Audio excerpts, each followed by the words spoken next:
I'd like to call the meeting to order, the regular meeting of Planning and Zoning for May 17th. If you guys can stand for the Pledge of Allegiance. Pledge allegiance to the flag of the United States of America and to the republic for which it stands, one nation, under God, indivisible, with liberty and justice for all.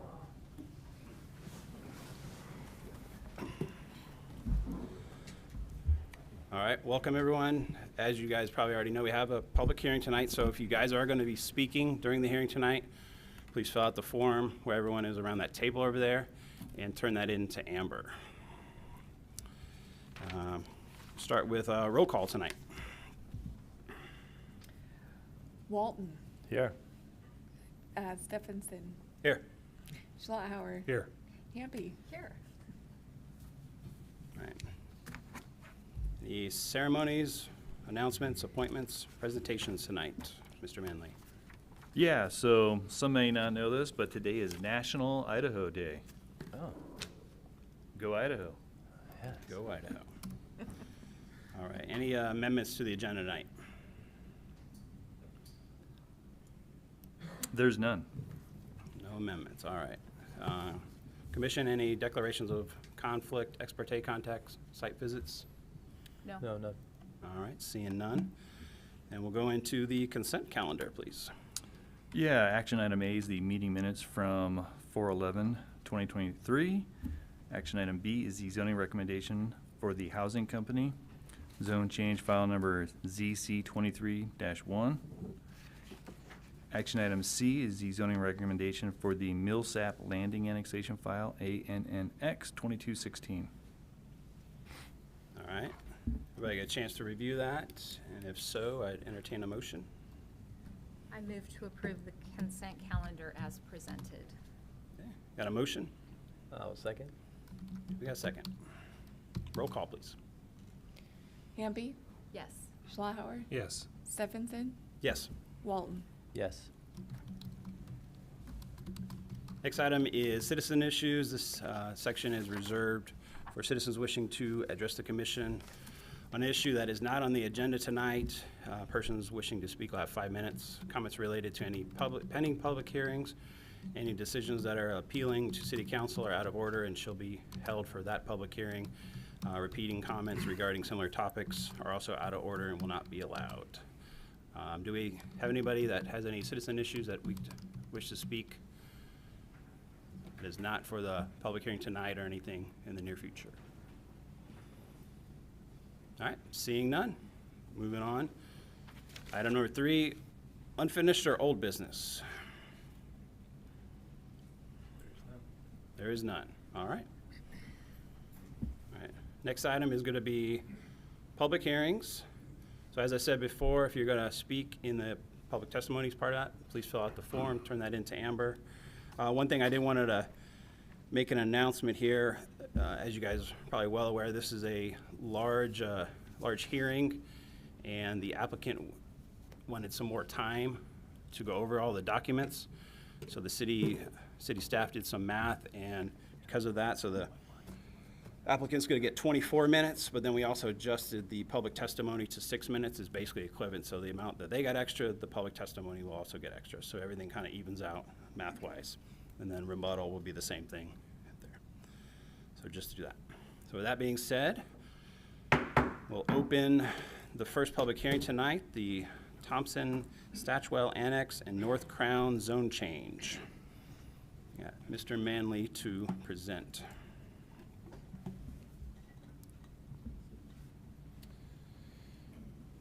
Good evening, commissioners. John Manley, planning manager here at the City of Post Falls, introducing the staff report for the Thompson Satchwell annexation and the North Crown rezone. For those file numbers ANNX 2214 and ZC 227. You see city staff as being presenters. That's because there's some aspects tonight that'll involve multiple presenters. You'll have John Beecham with Public Works, and then myself, and then there'll also be more, there could be some engineering questions, and engineering staff is here as well. So the applicant in this case is a combination of City of Post Falls and the Jacqueline Land Company. And hence the various owners associated with that. The request tonight is for you to recommend zoning as part of an annexation and a zone change request. There'll be no decision on either matter tonight. We're just looking at, is the zones as part of this, these requests, are these zones, do they seem appropriate for the requested actions? So the elements on this, first off, starts with a land exchange, which I'm not going to go into detail on that, but City Council will be deciding ultimately on that. And tonight, the zoning that we're looking at doesn't even affect that aspect of the land exchange. It's a different element, but it is pertaining to both that annexation and zone change, like I stated, and at a later date, City Council will decide on both those two things. So at this time, we're going to move on to the land exchange discussion, and then after which I'll then go back into the zone change criteria pertaining to items 2 and 3 on this slide.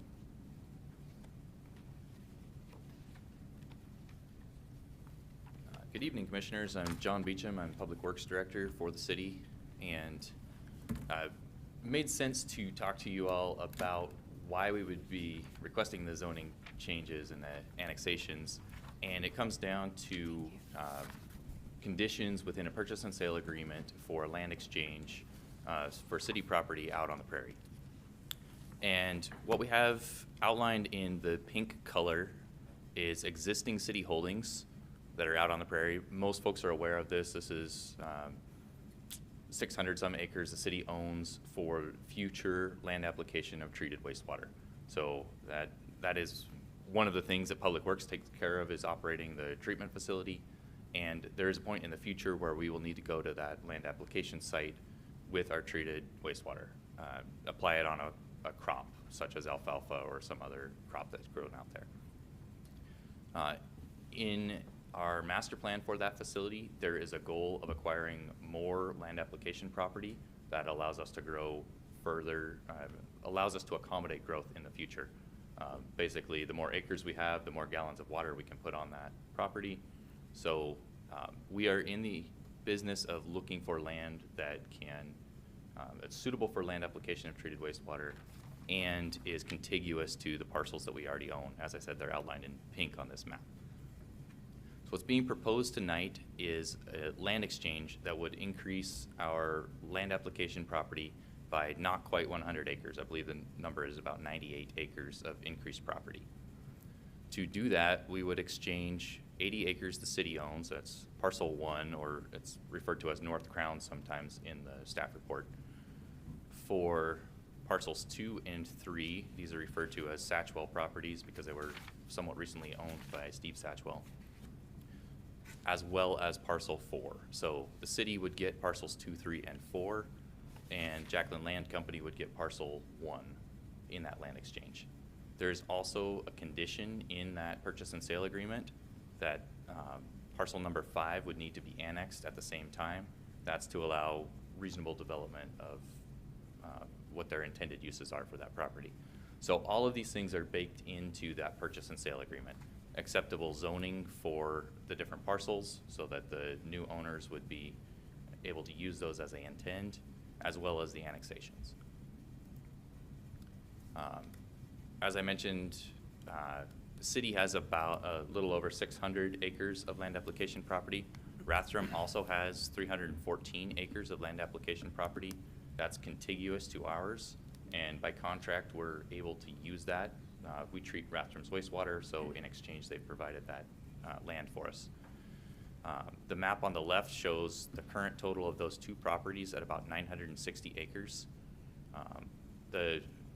One of the benefits we see to this, and it's been touted when the properties were purchased at before my time with the city even, is this preserves open space on the prairie. These are properties that are intended to be used for farming. That's what the land application of the treated wastewater would use, is basically growing a crop on those properties. So it's open space. And by completing this land exchange, we would increase that total owned by the city of Post Falls, by the city of Rathdrum, from that 960 to close to 10,000, or 1,060 to 1,058. Just for reference, you can see the new parcels the city would be getting in yellow on the right-hand map, and you can see the border shifting a little bit to the east on the edge of that. As I mentioned, there's contingencies in that purchase and sale agreement. Those are that these properties be annexed and that the North Crown parcel be rezoned to something compatible with the developer's intended uses. I can go through the individual acreages here, but I think the more important thing is the proposed zoning be to go from public reserve, which is institutional, like cities and schools can have public reserve land, to go from 80 acres of that to residential mixed, and then to go from county land, with that being annexed into different categories. 178 acres of that would be annexed as public reserve, replacing the 80, and then various annexations and zonings of single family, medium density residential, and community commercial mixed. Now I'll turn it back over to John, but if there are any questions about the land exchange part of it, I can try to answer those at this time.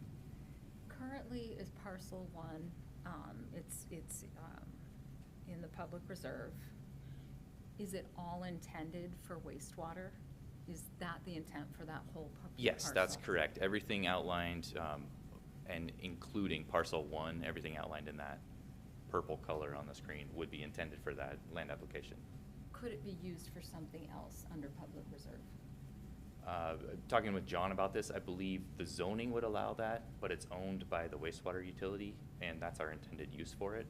So we would have to replace those acres with something else for the wastewater utility to be interested in exchanging it, such as this land exchange. Okay, so wastewater is separate from the city of Post Falls. I think a better way to explain it is wastewater is a wholly contained, I think they call it a business-like operation. So all of the wastewater money that comes in from user fees has to be used for wastewater purposes. Okay. So we can't commingle those funds. Okay. So it's operated as a business within the city's organizational structure. If you want to expand on that at all, Okay. feel free. I think that was an apt, it's the city of Post Falls, but it's a sort of division of the city of Post Falls. Okay, so if the city wanted to use it for anything other than wastewater, there would have to be some kind of exchange of monies. The wastewater would have to get something in exchange for that, is that correct? That's Yes. correct. And as an example, on our current wastewater facility, we have our Streets and Fleet campus. They lease that property from the wastewater fund on an annual basis. I So gotcha. we have an inter-fund lease. Okay. I have a question. How much other land do we currently have for land application? Part 1, Part 2, are we currently land applying any wastewater? Good questions. I do not know the exact acreage of the community forest, which is on the other side of the Spokane River from, it's basically by Camille Park. I believe it's about 300 acres, give or take some acres, that we own of that forest land. That gets us part of the way to our goal of having our facility plan goal of property. It does not get us to where we could go to full land application, which is what was stated in the facility plan. We are not doing any substantial land application at this time. We do some irrigation within the treatment facility fence, but not like this. But Does that that's answer a your future, question? is that a future goal for your, It's more than a future goal, it's a future need. So as the treatment plant increases its capacity, we will at some point be limited on the amount of phosphorus that we're allowed to put into the Spokane River. And even with the best treatment technology that you can buy, which we're currently installing, with increased flows, we will get to a point where we can't put any more pounds of phosphorus into the river. The goal and solution to that is to go to land application when we reach that point. And that's been in the works since about 2009, when the phosphorus limits on the river were really kind of a hot topic. Did that answer your question? it does? Thanks. Fantastic. So how far are we away from the goal for the land application? It's an interesting question. It depends entirely on growth within the city, is a fair way to say it. Mhm. We have capacity with our treatment technology to double the size of the treatment plant and still go into the river, very likely. But once we get beyond that doubling, we would likely be going to this land application site. I can't put that into years Sure. unless you can give me an exact growth rate for each year, which is kind of the No, I trick of got it. you. Can you? We're looking in the 15 to 4.5%. 25 year timeframe, if that helps. Yeah, no, I guess. Okay, just so I understand here.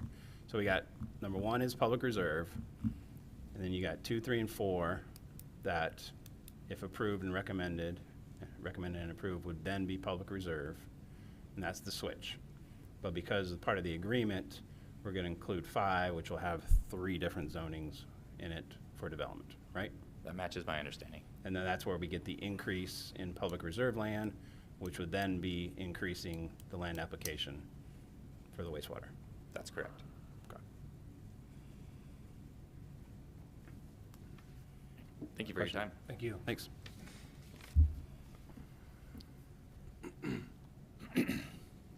All right, so now moving on to the areas that are looking at different zones and the criteria.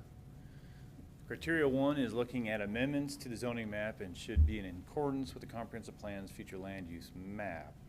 So now that we got the backstory, we can kind of see the land up areas that were highlighted in yellow, and the areas with the star, those are areas where development would occur, and we'll look at zoning in those areas and what the future land use states.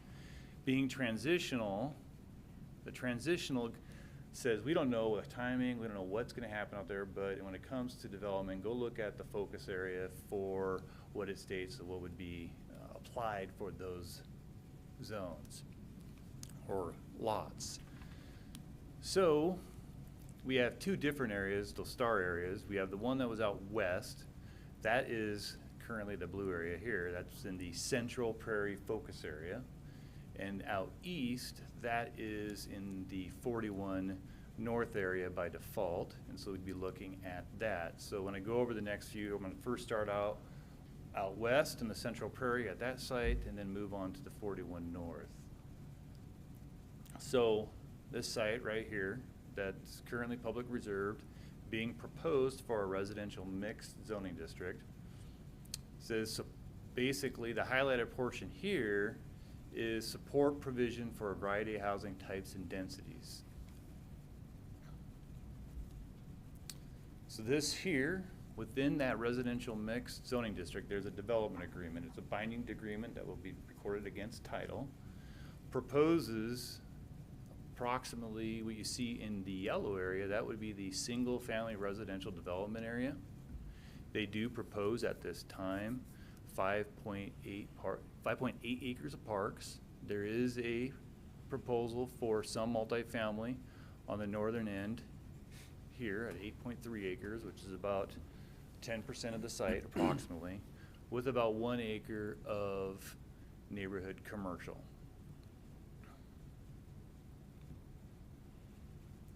Now moving on to 41 North area, the mixed zones you see here, there's a variety of highlighted portions. Looking at this, you'd be looking at provisions from focusing those provisions on multifamily, commercial, and tech uses near higher classified roadways.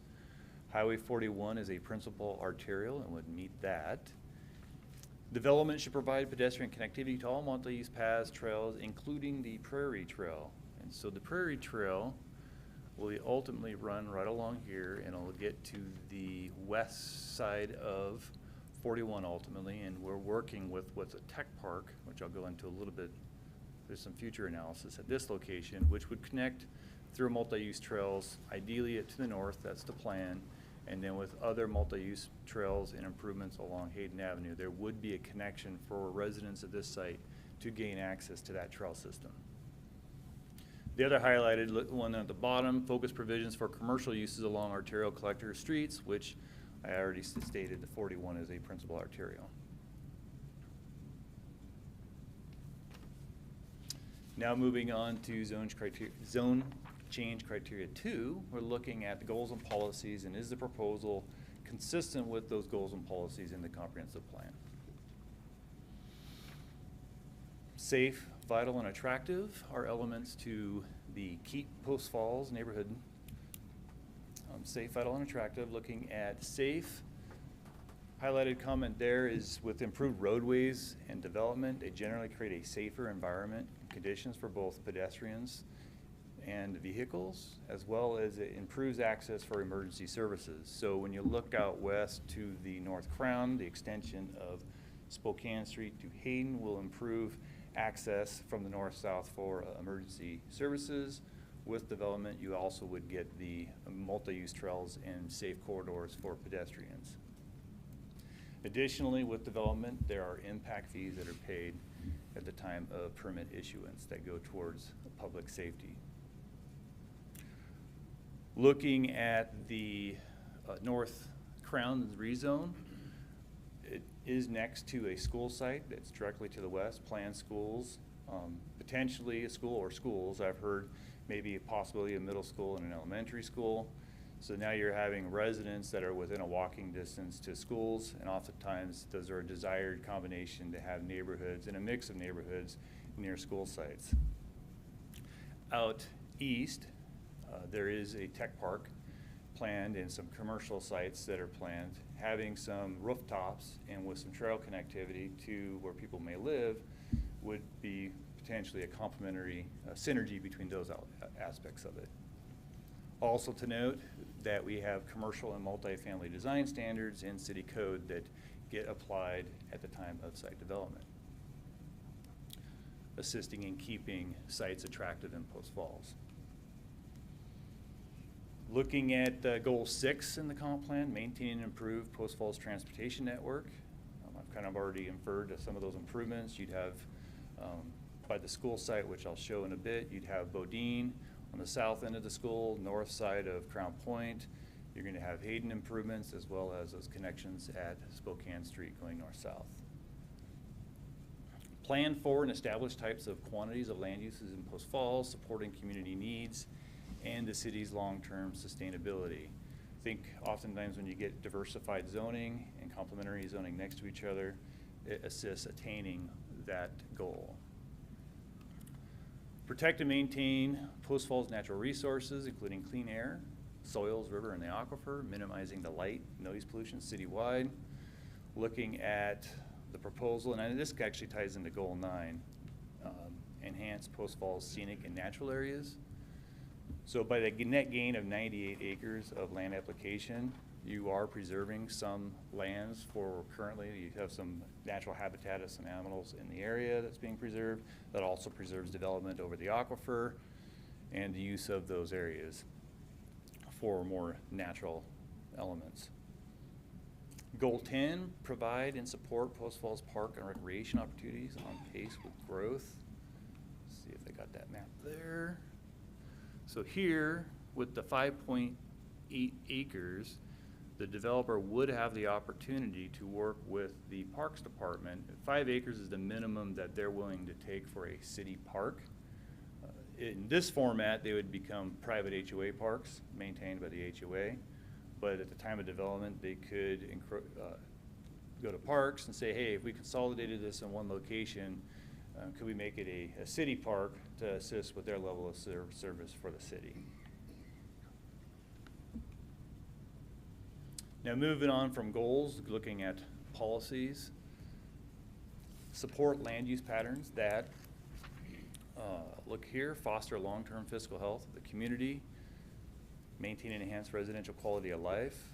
So looking at when lands are annexed in the city and development that occurs in the city, often we would look at these and is the proposal contributing that? So looking out east once again with the commercial and tech uses and jobs created in the area on the northwest corner of Highway 41 and Prairie, having some additional rooftops in close proximity to them could be beneficial, as well as looking at the neighborhoods and the residential development near the schools out west on the North Crown proposal.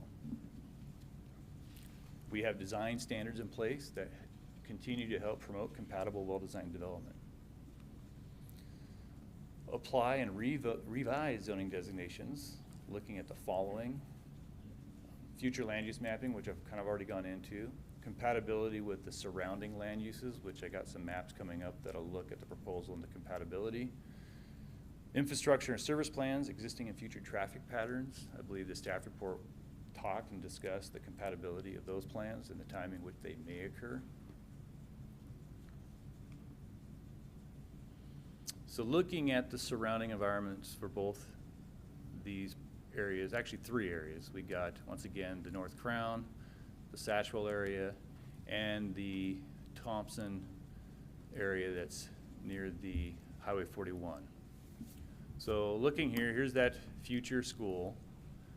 I referenced Bodine. Bodine's a road that'll run east-west along that southern line between, right along that area. You get improvements there.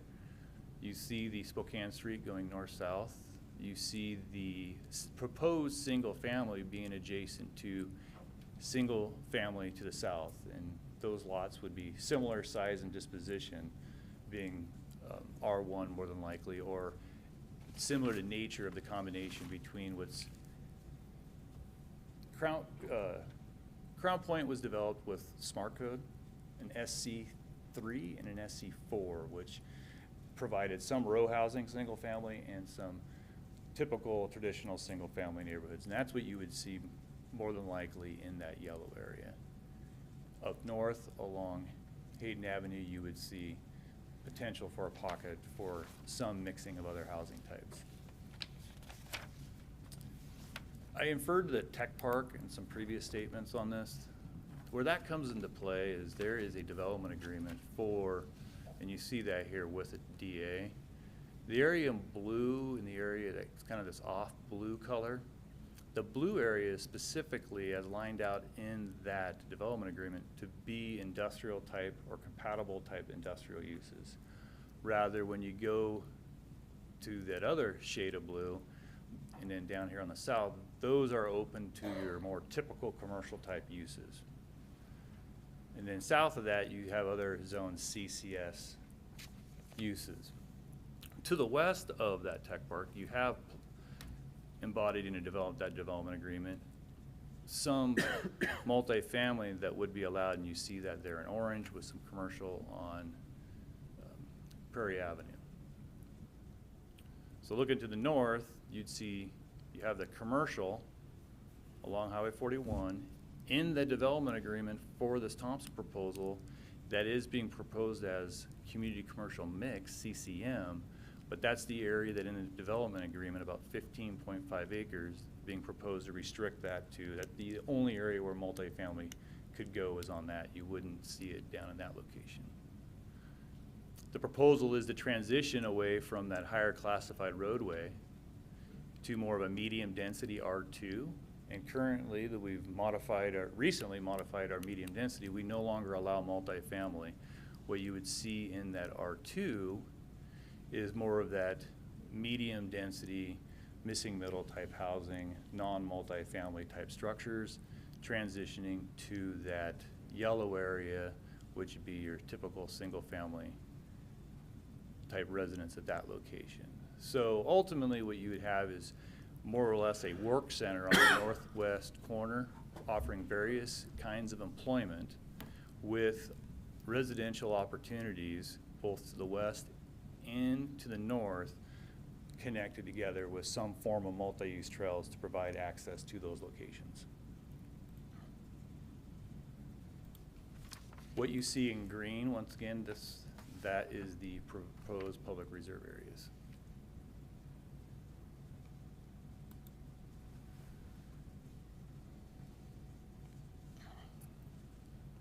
Furthermore, and to expand on this a little bit, on this compatibility with the surrounding areas, zooming out a bit more on this 41 piece.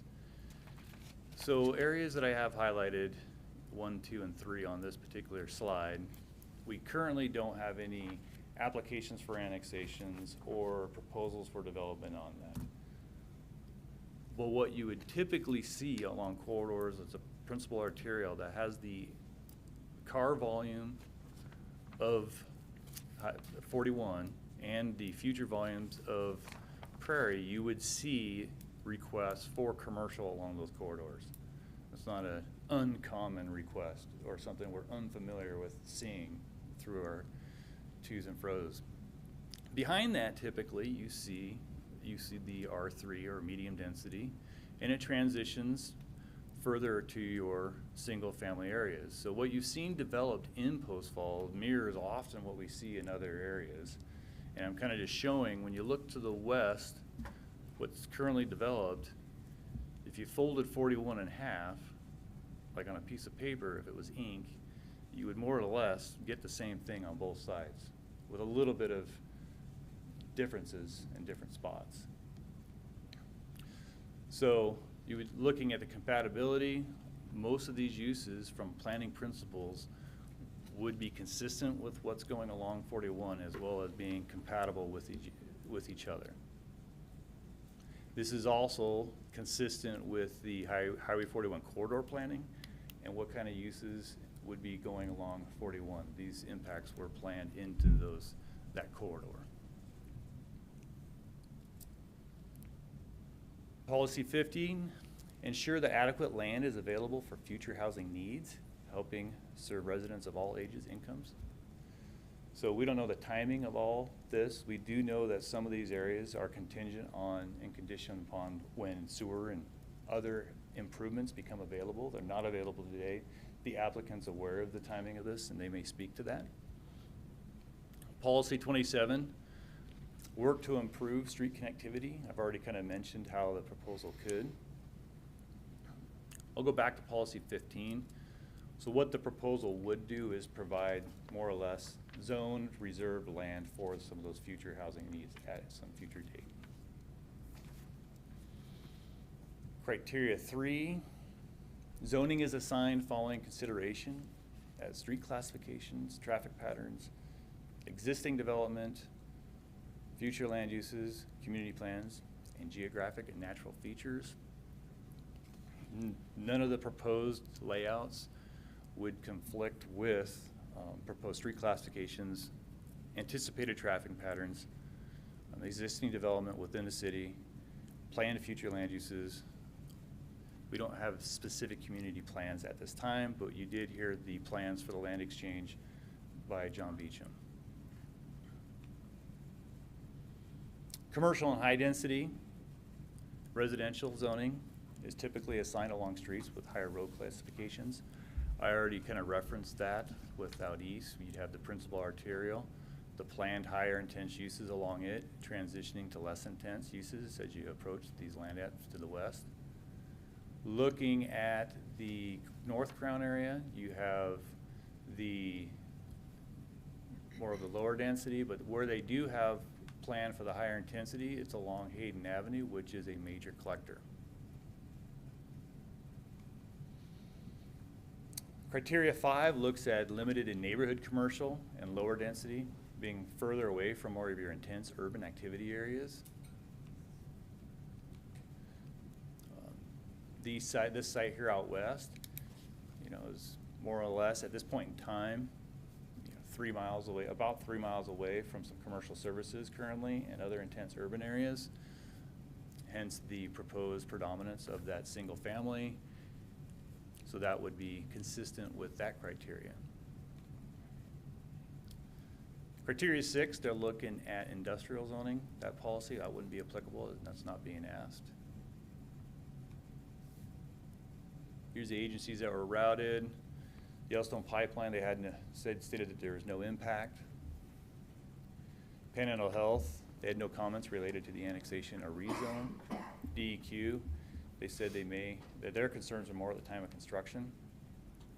The Highway District did state that the request to annex to the northern property boundary of Area 1, southern right-of-way boundary of Area 5, a lot of these elements we handle a lot of times through later times of this, time of subdivision. Cooney County Fire and Rescue, they would coordinate most of their aspects at the time of development. And the school district, the proposed RM, that would be the east of that identified school site, north of Crown Point subdivision, would complement the school's district plans for future school facilities on the district's own land to the west. Any questions for me on the zoning, the criteria? Where where does number 5 come into play? I mean, how, Number 5, we'll go back to that. parcel 5, yeah, number 5. 4 is gonna be, well, 4 is north of 5.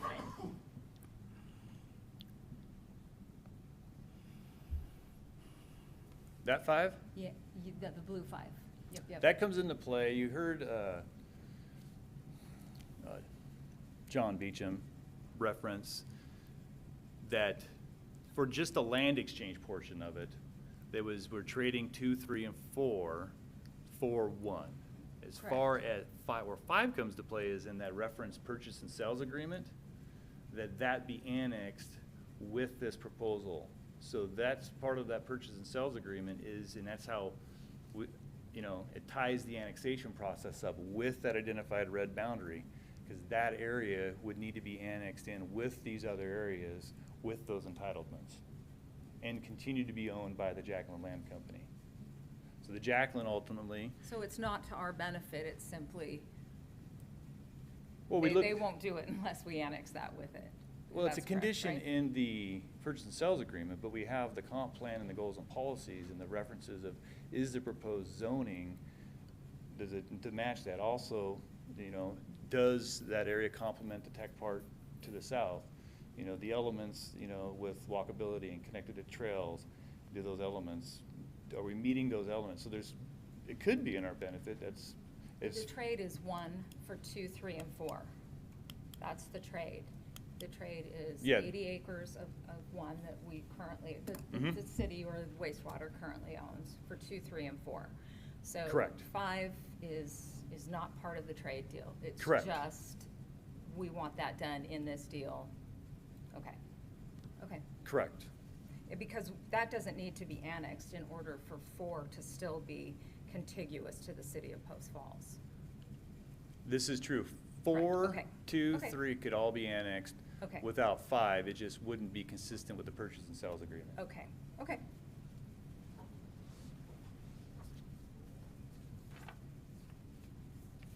you go back to the highway district comment and explain that a little bit more?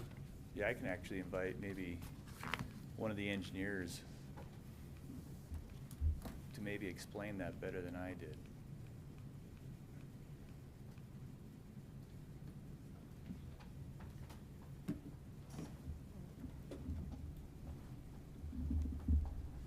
Good evening, Commissioners. Robert Paulus, Assistant City Engineer.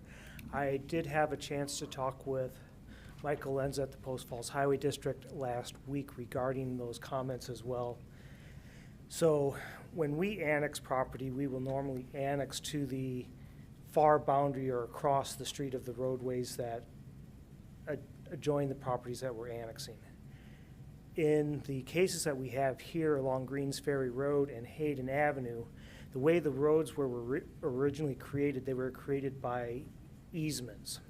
So you have property lines that are in the center of the roadway. So with these annexations, if they're approved and then move forward, we will only be able to annex to the center of the roadway at this time. But we would work with the Post Falls Highway District to clear that up in the future.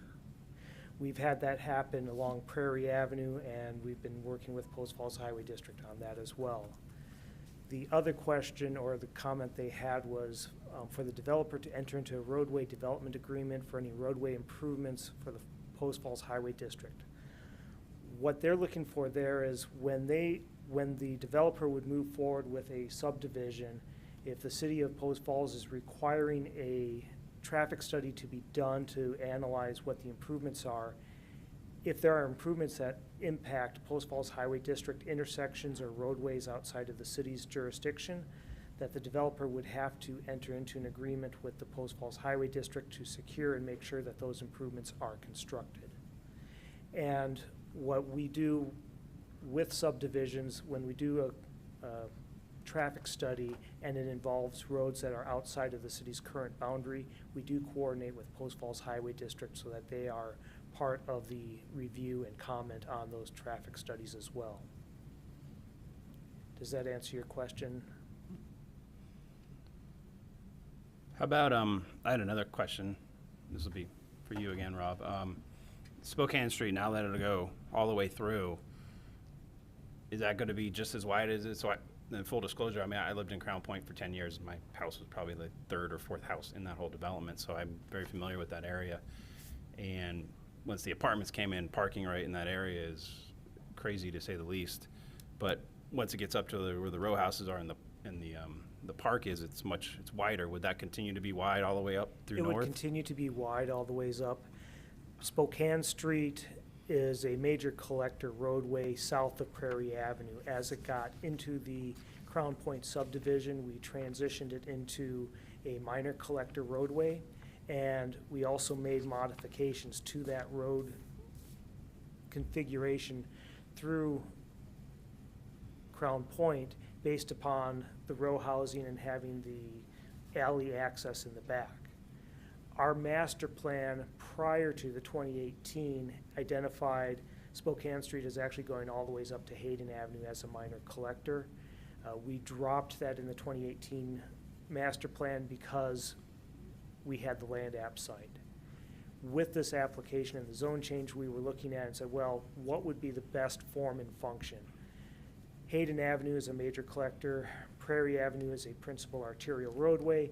It seemed to continue to make sense that if we are getting rid of that portion of land app site and putting in single family with a little bit of R2 zoning in it, that the minor collector standard would be the appropriate section. That's usually 2,000 to about 6,000 vehicles per day. Without having done a traffic study, I would not anticipate it to be on the higher end with development. I would expect it to be more in the 2,000 to 4,000 range. That's based upon looking at other areas where we have somewhat similar type uses and road configurations in an area. Cool. Thank you. Rob, I got a question. Pertaining to the viability of this property for the intended use of land application of the effluent from the sewer plant. How do we, I can, in my mind, see how we would connect the property that's across the river for land application. How, I mean, I know this property is open space, which it makes, you know, ideal, but how would we actually pump it? Where would we go? Where would we pump the water to and how would we apply it? Yeah. For that, I would actually defer to John Beecham for that because he's been involved in the review and the design and concept of that a lot more than I have, and that would be the best authority for that.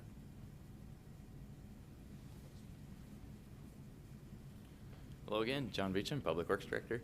The short answer is we'd build a pipe and pump it there. That's the simplest way to say it.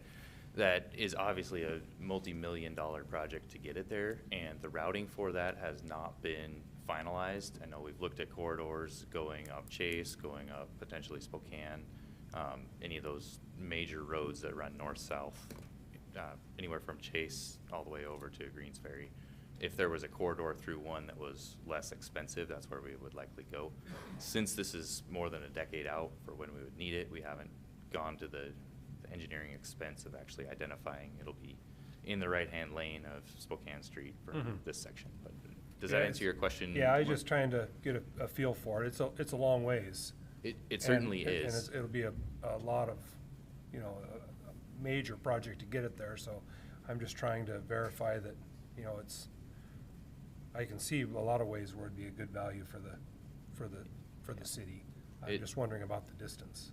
Yeah, it's certainly a large project, and it is built into our master plan with a financial plan to get us there.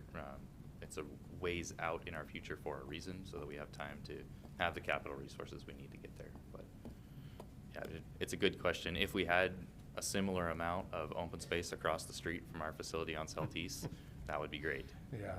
But Okay, that wasn't on thanks. the table for us. Yeah, gotcha. Thank you. Thank you. Any other questions? No, sir. Do you want to just reiterate, we are looking at the zoning element of, they aren't making a decision on the annexation or on the rezone.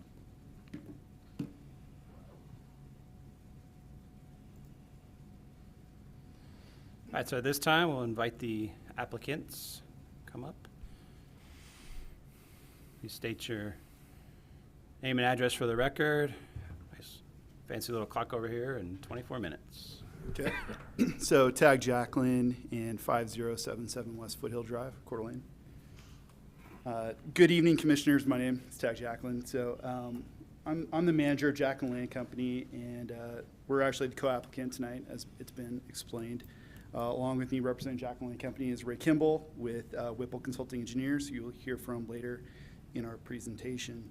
And before we kind of dive into the details of the various zoning and rezoning requests that we have for tonight, I just kind of want to take a step back real quick and talk a little bit about the company, and also just share a little bit of additional background on how we got to here today. So I think it's important to note that I represent the fourth generation of a family and a family business that in some way or another has been involved in the Spokane Valley or Rathdrum Prairie communities now going back over 80 years.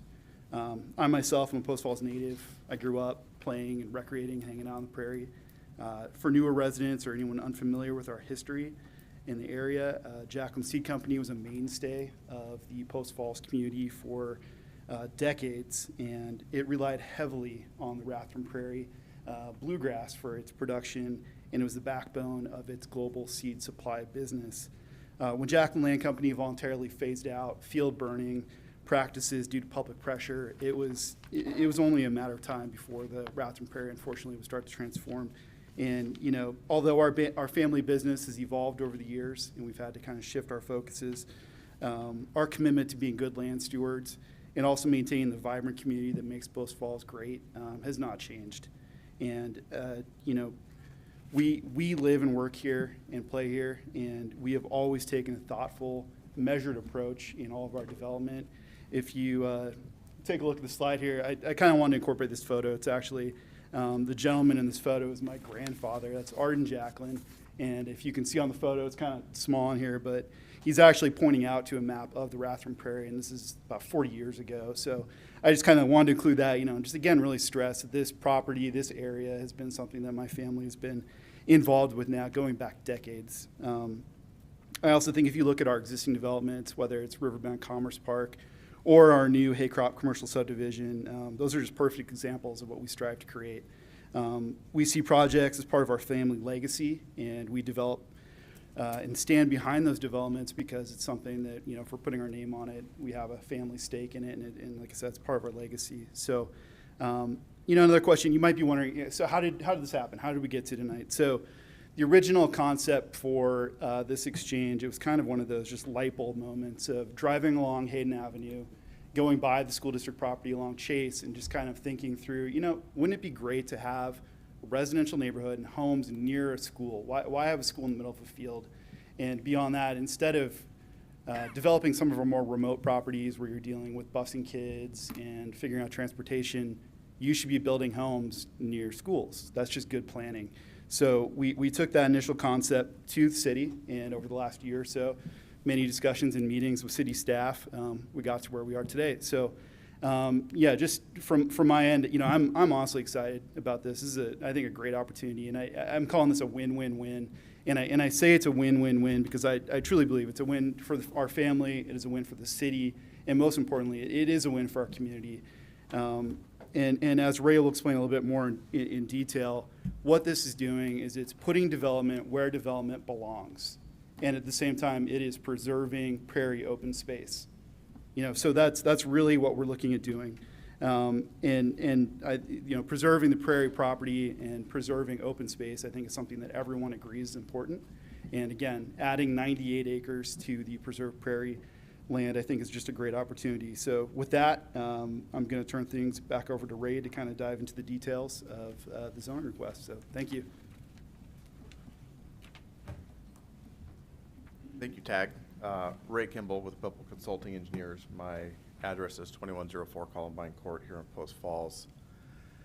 You know, just to kind of dovetail onto what Tag just said, it's a rare opportunity when large pieces of agricultural land on the prairie come up for sale or even available for the city, because a lot of times when they come up for sale in the open market, they're snatched up by land developers that have deeper pockets and bigger budgets than what the Public Works Department has.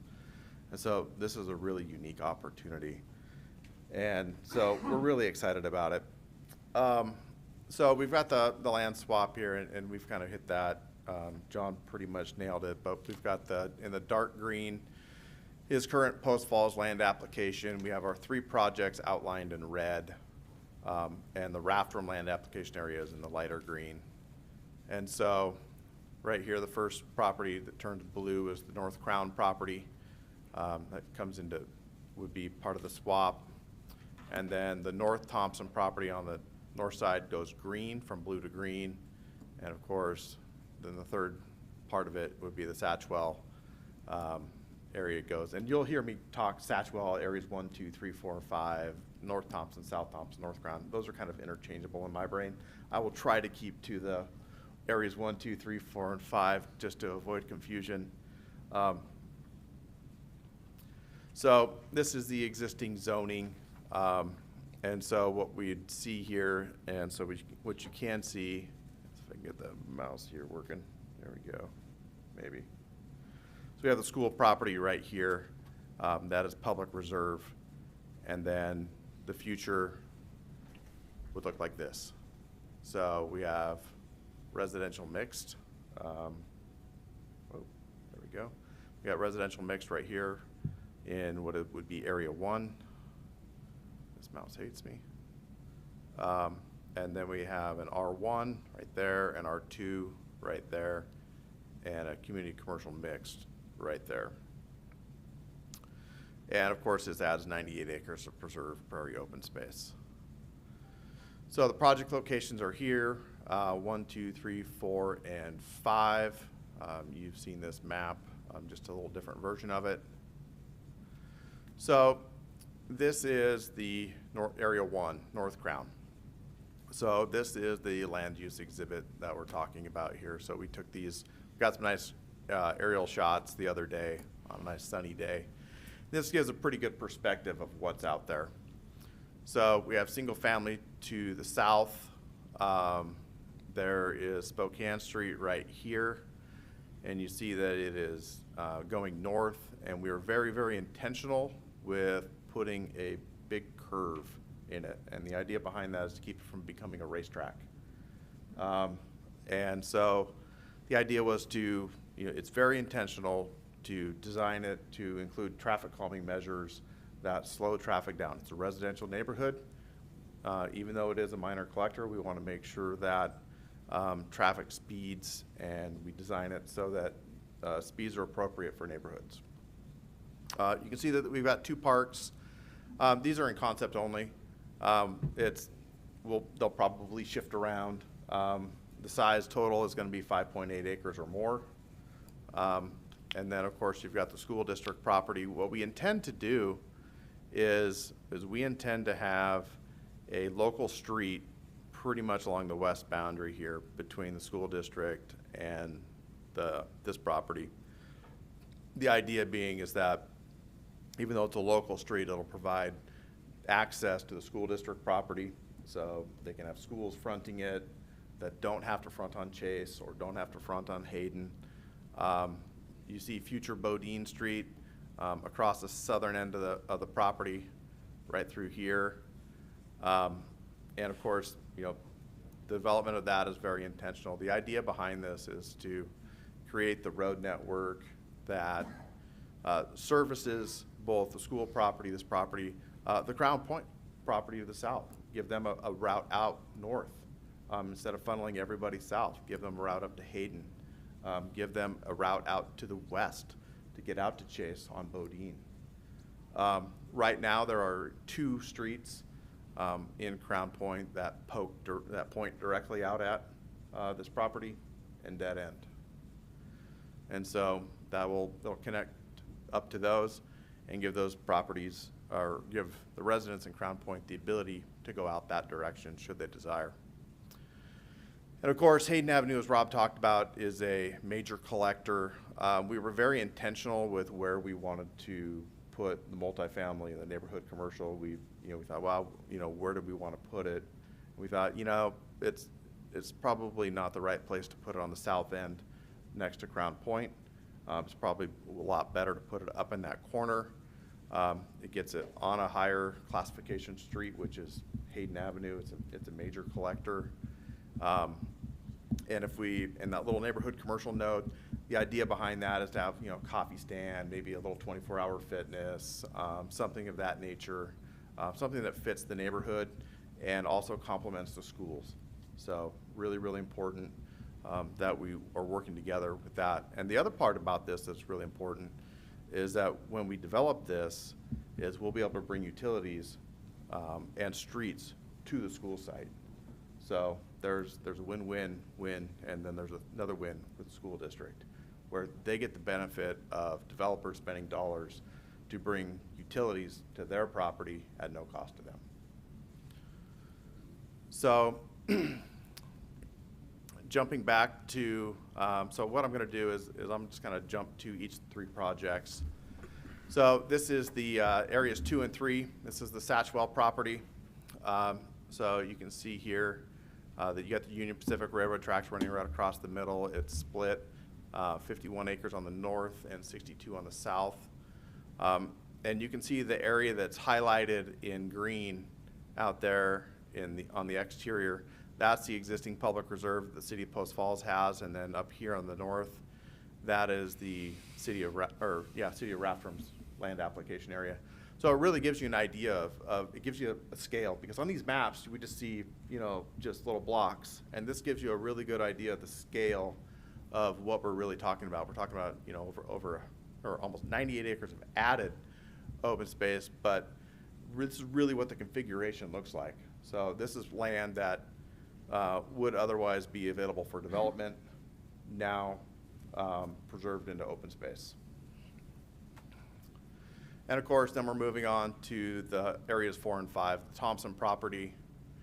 So this is the northern part of that property. So we are, the camera is above the northwest corner, and we're looking southeast towards Coeur d'Alene, so towards Coeur d'Alene Lake.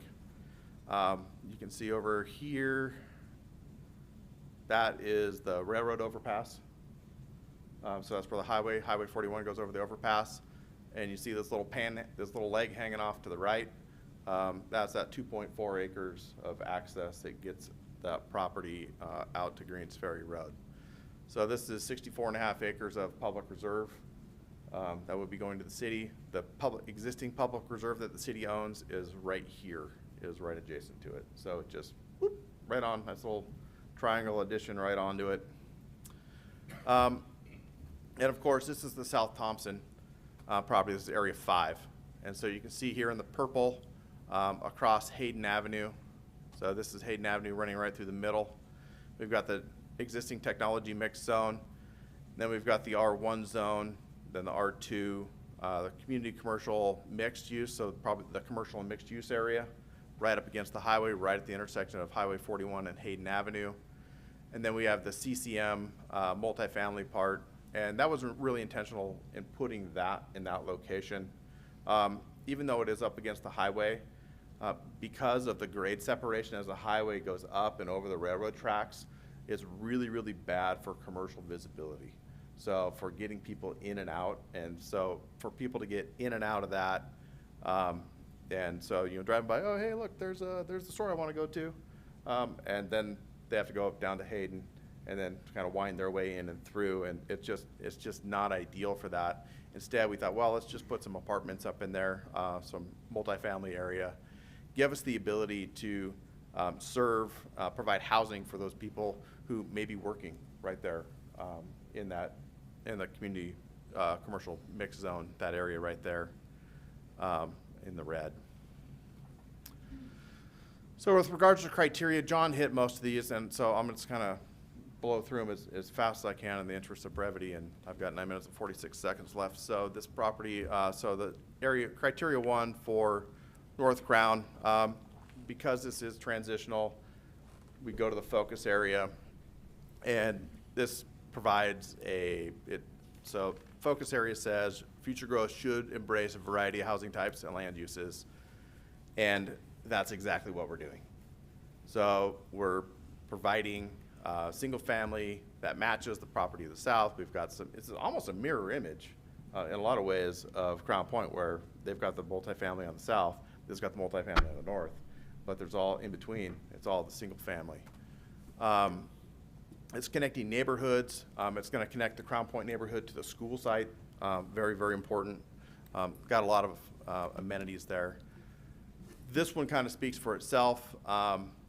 There's a variety of land uses, and one of those land uses is land application for the wastewater plant. And of course, criteria one for areas 4 and 5, we've got the public reserve on the north.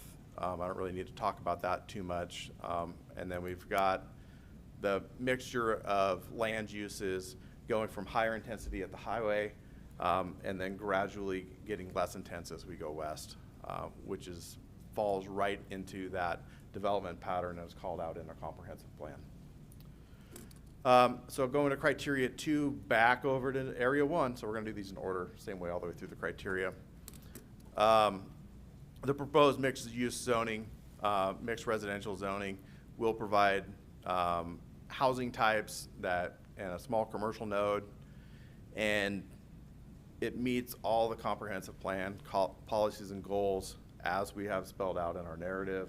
John went through them very, very well, so I won't go through them very much. You can find them all in the record. But it is, again, providing pedestrian connectivity to the planned schools. This right here, fairly straightforward. You know, we should have land uses that are similar to the adjacent land uses. We've got public reserve next to public reserve. Same thing here, really.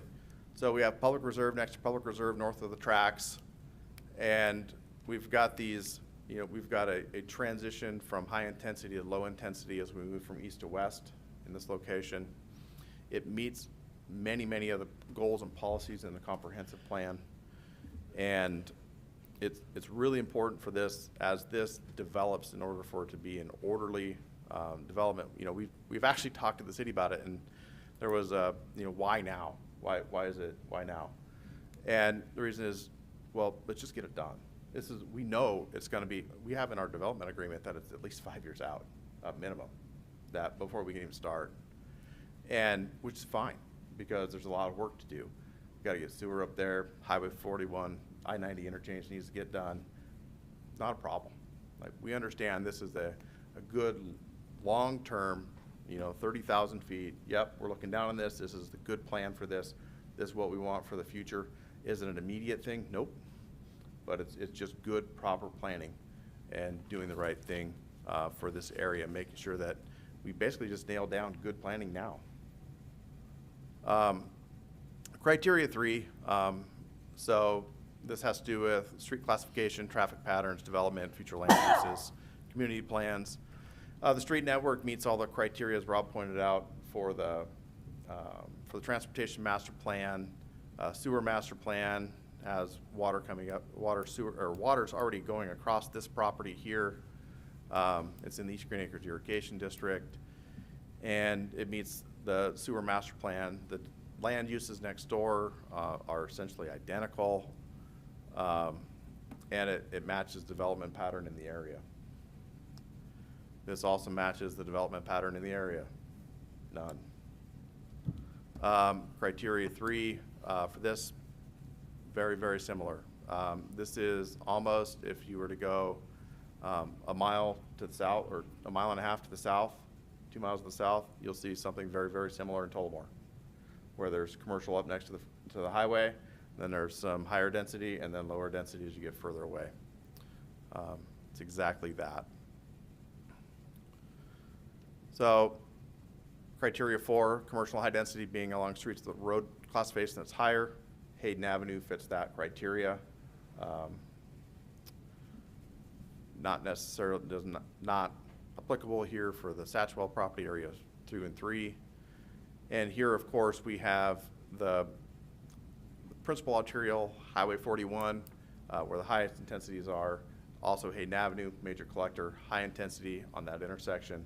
And then as we move further east, lower intensity. So we meet that criteria. And of course, lower density is typically further away from higher intensity urban activities. We're several miles away from Highway 41 and Celtice Way urban cores, and that's why this is a lower density commercial and neighborhood commercial zonings. Not necessarily applicable here. And then here, of course, as I've talked about again and again, is that we start out with high intensity at the highway, and as we move west, we are transitioning to lower intensity with R1. And of course, criteria 6 is for industrial zoning. It's not really applicable. And that concludes my presentation. And I'm happy I did it in 3 minutes, 37 seconds under. You have any questions? Bodine Street, and I understand this is 5 years out and a lot can change between now and then. You guys would just do that part that is basically to the south of this, right? It would dead end at the school district land and also dead end? You know, that's a good question. And that's something that we would have to address at the time of subdivision, because there are fire code aspects to that with regards to 2 access points after you hit 30 homes. And even though there are 2 points of access, fire code also says those have to be separated by a certain distance in order for them to count. And so that would be something that we take into account at time of development.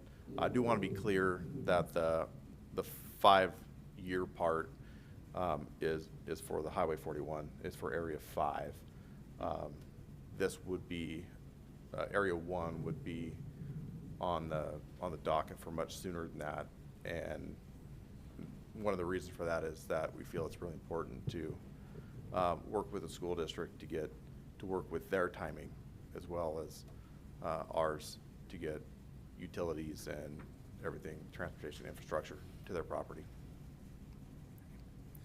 As far as the parks, you had 2 on there, but then it totals over 5. What's the pros and cons to consolidating that and having the city run it versus an HOA run it? Obviously, with the new development, you don't have a lot of people there.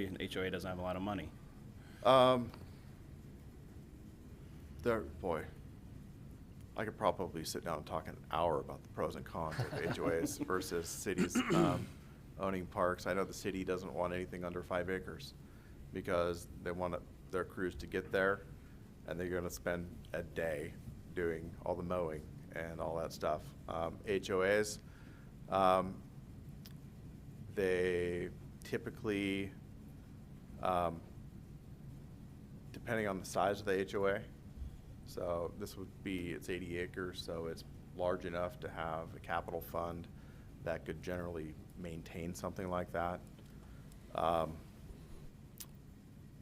But generally speaking, I think that the better product, in my opinion, is a city-owned park within a neighborhood. I think it gives I think the public ends up with a better product at the end, because HOAs have a tendency to get possessive and sometimes mean, downright mean, when it comes to people in their park. So I think having a public park is probably better. So, but with that being said, at the time of subdivision, that can be talked more in That would detail, right? absolutely be the kind of thing that we do at the time of development. Yeah, we'd work with the Parks Department and come up with whatever plan is necessary. And if they don't want it, when it ends up being a private park and an HOA, then that's what it ends up being. Gotcha. Any other questions? No. Nope. Okay. All right. Thank you very much.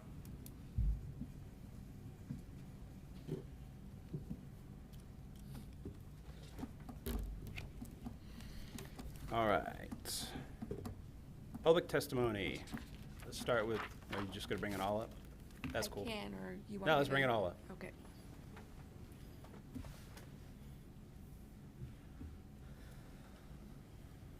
All right.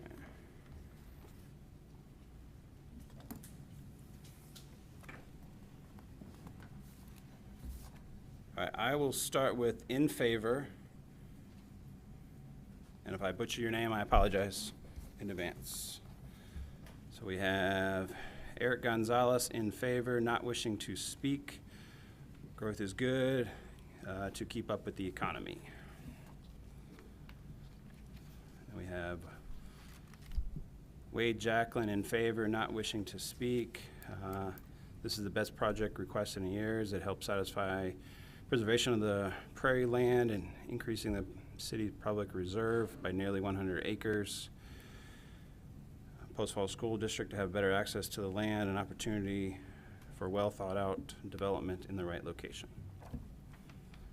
All right. And these will be in opposition.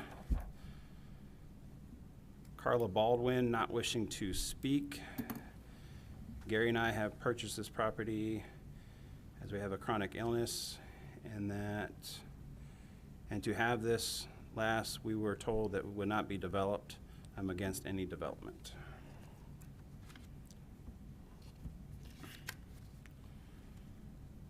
All right, Teresa Goodell not wishing to speak in opposition. We are concerned about traffic, noise, and aesthetics. Do they give addresses where these folks are? Yeah, I can say those out too, but yeah, both of these are on Hayden Avenue. Okay. I can include that.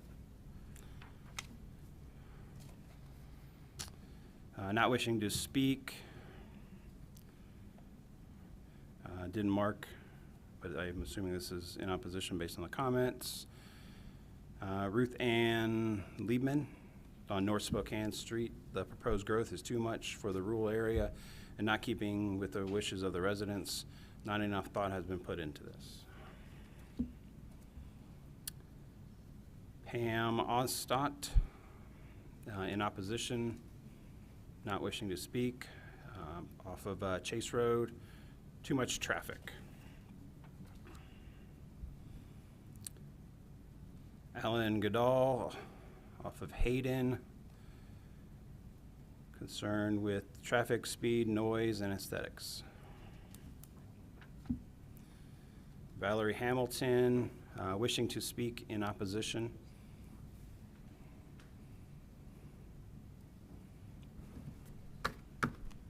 Just a reminder, name and address, and you'll have 6 minutes.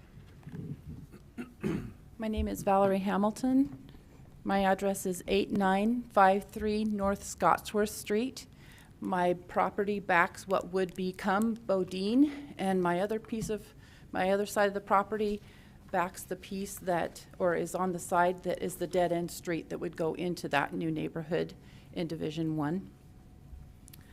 I have already written up a letter to the city and a, what's this thing called?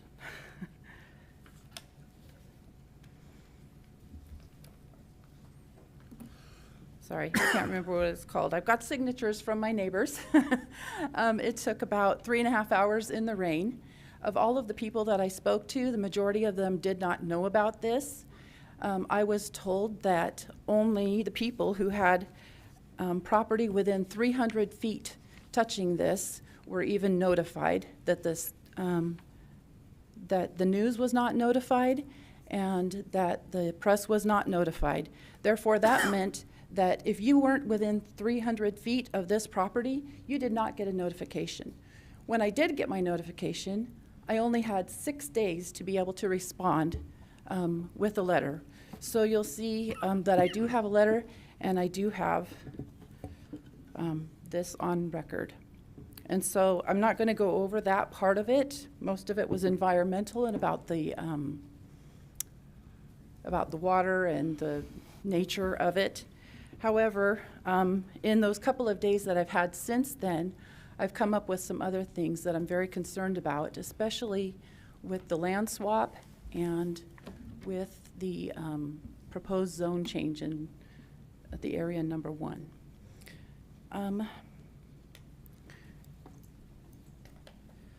So I'm concerned that this is what's being called as spot zoning, when comparable properties nearby are zoned differently, but the applicants are receiving a favorable zoning classification because they asked for or because they're being favored.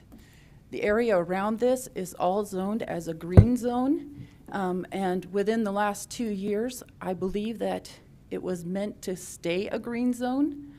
And we can use this water as reclamation water area. But once it's built on, I think that we're moving too fast. I think that not enough people have been given enough time, and I would specifically like to ask that more residents are notified and that we are given another 30 days. They've had a year to plan this with PowerPoints. We've had less than 2 weeks to respond.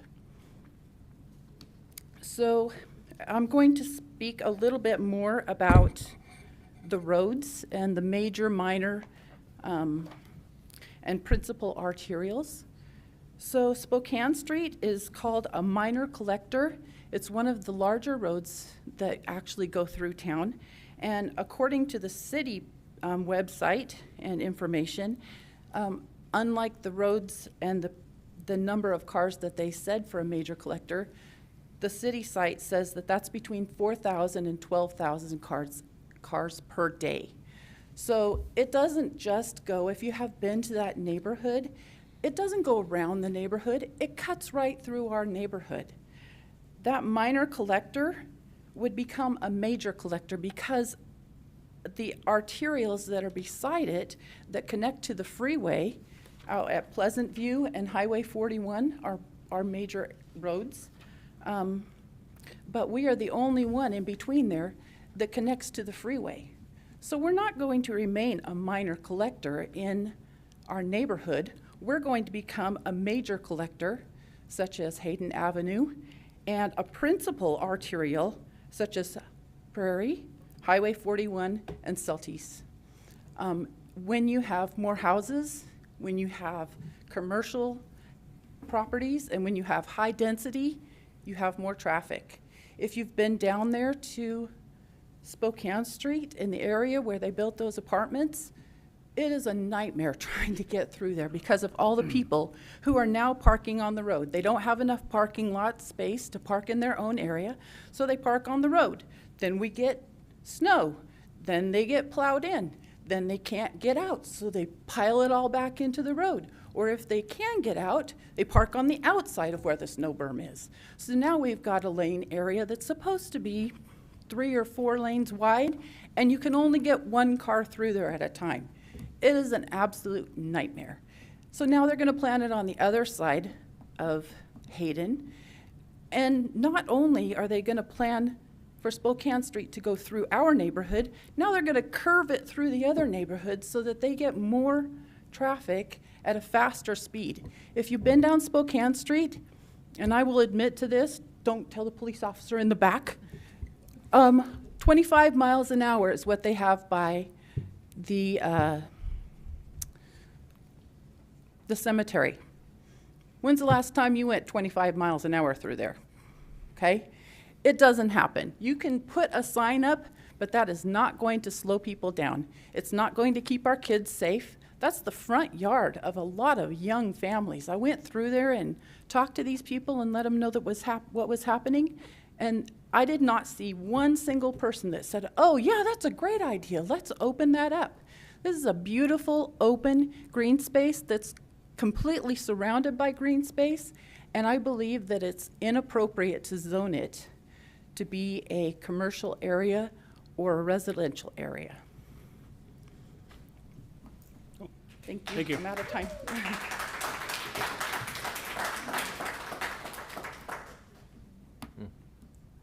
Gary Baldwin, wishing to speak.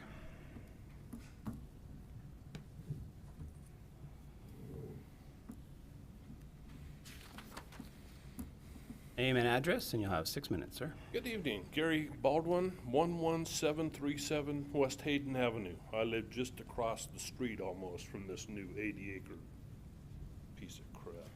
Excuse me. The first packet that was sent out actually had some really nice graphics of these proposed areas.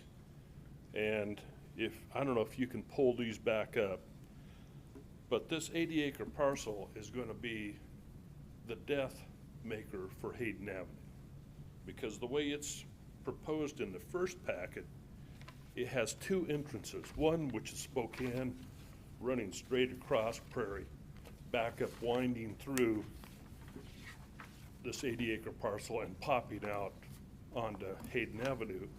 But they Y it together in the middle because you're putting a residential zone in here. One entrance and one exit is not going to cover 200 homes emptying out every morning and coming home at night. So they actually have two entrances off of Prairie, two exits onto Hayden. This is just gonna double our traffic on Hayden Avenue, people coming out, going east and west. So I'm adamantly opposed to this, you know, and everybody's touting this 98-acre gain. Well, this is 80 acres. If Post Falls keeps it as the dam's green zone that it was originally designated as, and was a green zone for 20 years, all of a sudden, the last 5 years, we've rezoned it, we've done a land swap so the school has a big chunk of it, and now you want to land swap 80 more acres of it. What are you gonna do next year?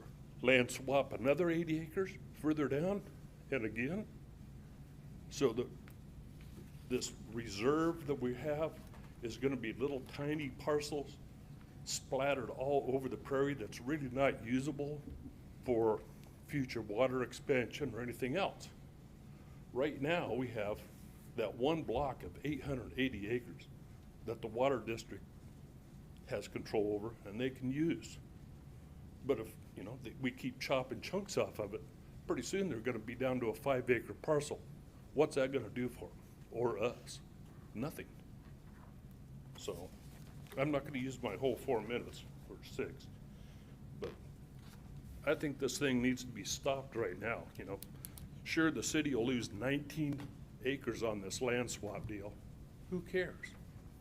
When we got 880 already in one big lump that's still usable for the future. Thank you. Thank you.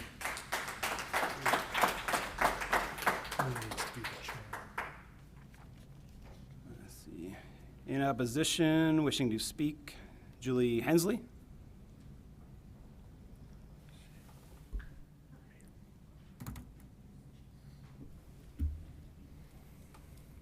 I'm Julie Hensley of 1360 East Warm Springs Avenue. As a community, we need to evaluate what land has already been designated, what can be built on that land, and what impact that will have on our community. Residents are concerned about Post Falls infrastructure. We have had our power intentionally turned off, and they accidentally turned off the power to the hospital while doing this last year because the power grid couldn't handle the draw. And yet, we have permitted to continue to build and annex even more land. Last I was told, we had already allocated for around 23,000 homes that are still to be built, and that was as of last year. Lag is going to catch up. Goal 5 for the city of Post Falls is to keep neighborhoods safe, vital, and attractive. Safety. How are we keeping our residents safe if it takes months to be seen by any sort of medical professional? And that is if their practice is still willing to take on new patients. The police department has a very difficult time getting new hires, and as our population grows, so does the need for fire department, police officers to help ensure our city's residents' safety. Our schools, with already over 20,000 new homes that are to be developed, where are these kids gonna go? It's great we already have the land to allocate for these schools, but in order to get these schools built, we need to pass a bond by 66 2/3 vote. We can barely get a levy passed that's 50%. And we had to vote last year to get that levy passed because the first vote, people voted it down. The kids of our community will be impacted by these. On goal number 5, it also says we need to have an attractive neighborhood. We continue to approve developments for RM and commercial zoning, both of which allow for high-density housing that can be built 3 stories tall, making it so you can't see the attractive mountains around us. As I drive around all the new neighborhoods, I just continue to see high-density, wall-to-wall homes building that make Post Falls lose its attractiveness. Yes, we realize we are a growing community, but we need to be smart in protecting our community by ensuring that our schools, fire, police, EMS, and proper medical services are in place to take care of our residents before annexing further land. Thank you for your time. Thank you. All right, Carrie Couch, in opposition, wishing to speak.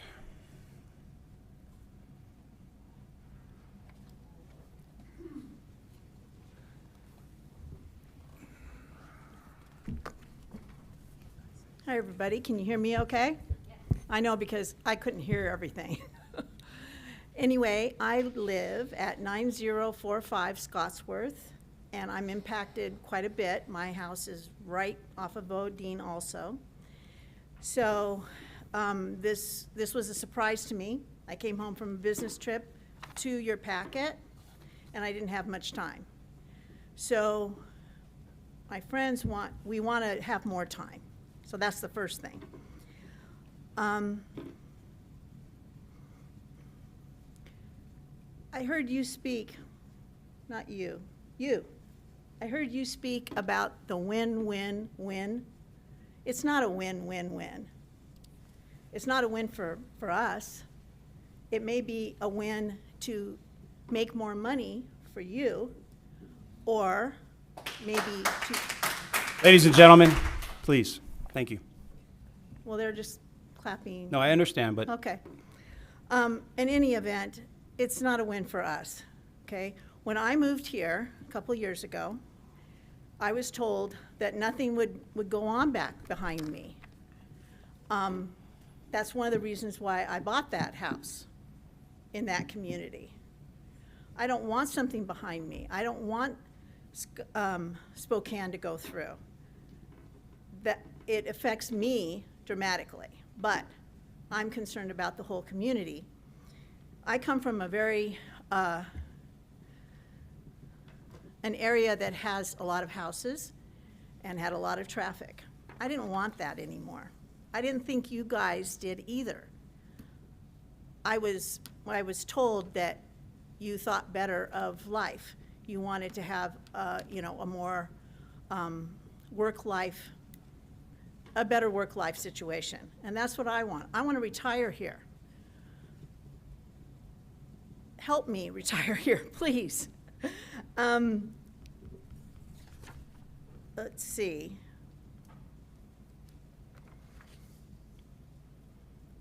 There's a lot of places where you could put houses that aren't right up against other houses, even if you had to do that. I don't think you have to right now. I really don't.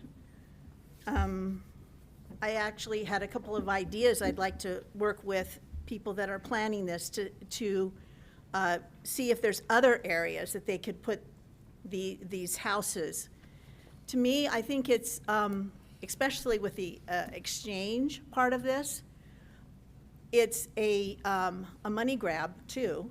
You know, it's good for the developer because he gets to, you know, exchange maybe property he has with this property. It's good for the where the school's going to go because they have they're able to get free utilities. I get all that, and I don't think we need it for kids yet. I don't think I think there's other places to go, and I think everything should be looked into more. This zoning change is not in keeping in line with the type of community that I thought we wanted and love here in Idaho. Please postpone this decision until we can all check it out and have more input. You guys have been working on this a long time. We haven't. So we have ideas too. It's our community too. Thank you. thank you. Ladies and gentlemen, I appreciate the enthusiasm, but let's not clap after one. We're just, allow everyone to talk, please, okay? Thank you. Gene Walker, in opposition, wishing to speak.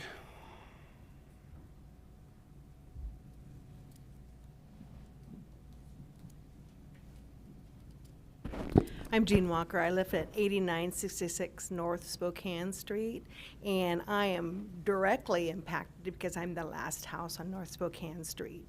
So when that goes through, that's all going to be affecting what goes on with our area. I'm really concerned with the traffic because they say it won't increase it, but it's going to increase it because that's going to be another avenue for people to cross through from Hayden to Prairie or Prairie to Hayden. When you close Prairie, people came into our neighborhood thinking there was an outlet, and the traffic was horrendous until they opened it back up. I'm also concerned with the amount of services that right now I don't even think Post Falls has the enough services to deal with the population they have. And so if you're adding more houses, then you're going to increase the services that are needed, and I'm not sure that we have those in place as of now. For us to get a police officer out there to look at something, it's very challenging because I don't think the police force is as large as it needs to be for the amount of building and people that have already moved here. So when you add more houses, then it just creates more. And I don't think building more houses is going to make it for people to buy them that much easier because there's a lot of people that can't buy houses with the prices that have gone up.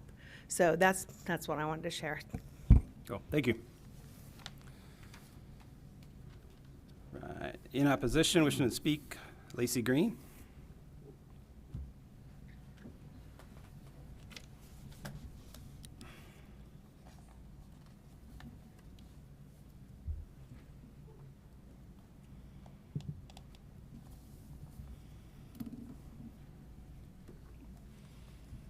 Name and address, and you'll have 6 minutes. Lacey Green. I live at 9327 North Spokane Street. Also 9305, we have an accessory living unit at 9305 North Spokane Street. We are north of Hayden Avenue. I'm not sure how often you guys go down Hayden Avenue on a daily, regular basis. I have to drive it multiple times. My child goes to STEM charter. He gets dropped off in the morning, and in the afternoons I have to go pick him up.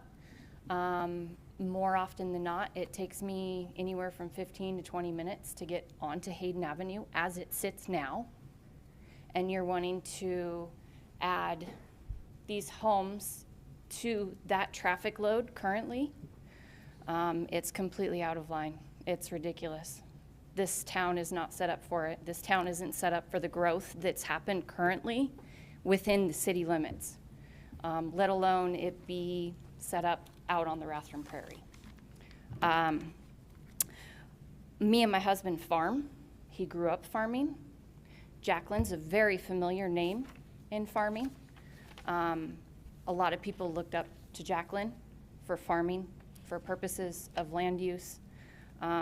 There's a lot of disappointment lately with Jacqueline and the land use. There's a lot of new farmers out to the Rathdrum Prairie wanting to have that dream of farming, and it's being taken away without a hesitation, without a benefit of giving them the opportunity to do it. My family is part of that. We would happily farm that 80 acres anytime, easily done. There's so many better uses. You say 98 acres, yes, woohoo, 98 acres, but you're taking away 258 by developing it. That's not a beneficial thing for the city or the community, period.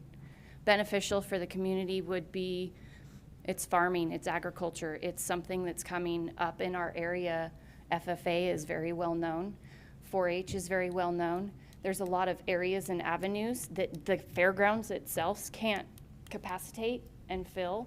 That would be a good public reserve use for that land. There's many beneficial, more community-oriented uses for that land than just having it developed. There's a lot of parcels within the city that are already being developed for apartments and condos and everything else. I'm not trying to add it into the city and just jam pack it in, but out on the prairie is not where it needs to happen, not right now. There's way too much infrastructure police, like it's been mentioned before, that needs to be brought up. I can't begin to explain. I was a statistic at the Hayden and Hutter intersection for being basically in a car accident. There's a car accident there at least 5 times a week. Chase in Idaho, same thing. There's so many intersections that don't have the infrastructure, period, that need to be updated and upgraded before anything is added. Any homes, everything. You got the new development that's been approved down off of, what was that, Hutter? Southern Hutter, kind of out in the farm fields, the Coeur de Terre, whatever development. That's huge. That's like 3,000 people, I believe. Yes, they're putting a police station, they're putting parks and everything like that. But per family home, there's probably 5 or 6 people, kids. They're gonna grow up, they're gonna have cars. There's gonna be 8 people total having cars within a tiny little area. And then you have apartment complexes. Most people that live in an apartment complex right now, they have 1 to 2, possibly even 3 cars, and apartment complexes don't have parking for that. An apartment complex on the Rathdrum Prairie on Hayden Avenue, when there's 5-acre parcels, where's the logic in that? There's none. It makes absolutely 0 sense. There is no reason to have this be developed, period. That's all I gotta say. Cool. Thank you. All right, not wishing to speak in opposition, Cassandra Assels. Sorry if I mispronounced that. Currently, it is a nice, quiet, safe street. As a mother of children, I do not want Spokane Street to go all the way through and make it a busy, unsafe street. Also, there is currently not enough services for the area without expanding it. What will happen to the aquifer water? This will also raise our currently already high property taxes. Nathaniel Brown. Oh, the last individual was on North Spokane Street. Nathaniel Brown, North Scottsworth, not wishing to speak in opposition. I do not support this proposal to bring more housing into our area. And Kelsey Ellis, North Scottsworth, not wishing to speak in opposition. Didn't put any comments, but in opposition.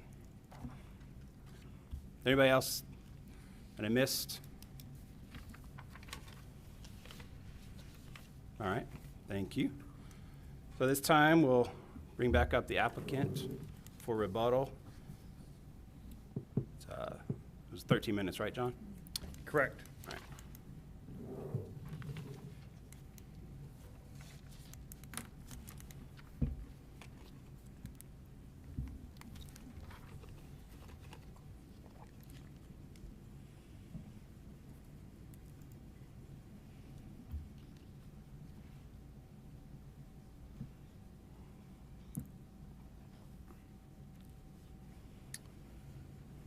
Good evening. Thank you for the time to rebut. I want to be really clear on a couple things. There seems to be some confusion. So one of the reasons we're here tonight, that not on a regular scheduled meeting, and by the way, thank you for making time out of your schedule to not be here for a regular, because it's not a regular scheduled meeting, is because the first notice that went out was missing a map. And then the second notice went out, and so all the notice meets the proper land code, the code requirements. It's probably important to point out that there was a front page press article on April 28th about this, as soon as the notification went out to the jurisdictions. And so I don't quite think it's fair to say that the community hasn't had an opportunity to learn about this.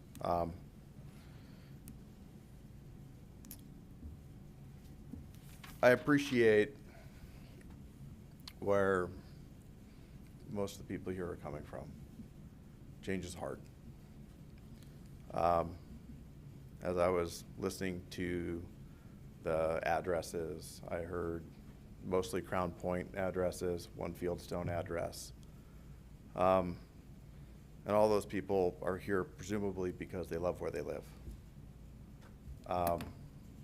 In 2011, Crown Point was a field, just like what we're talking about today. Fieldstone, I designed that subdivision. It started in 2001. I think we finished it in, I think it finished in somewhere in 2008. All of it used to be a field.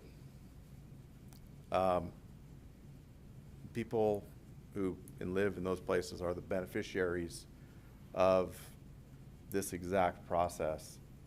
And we were very, very intentional with how we put this together, how we crafted where the housing is going to be, where the single family is going to be.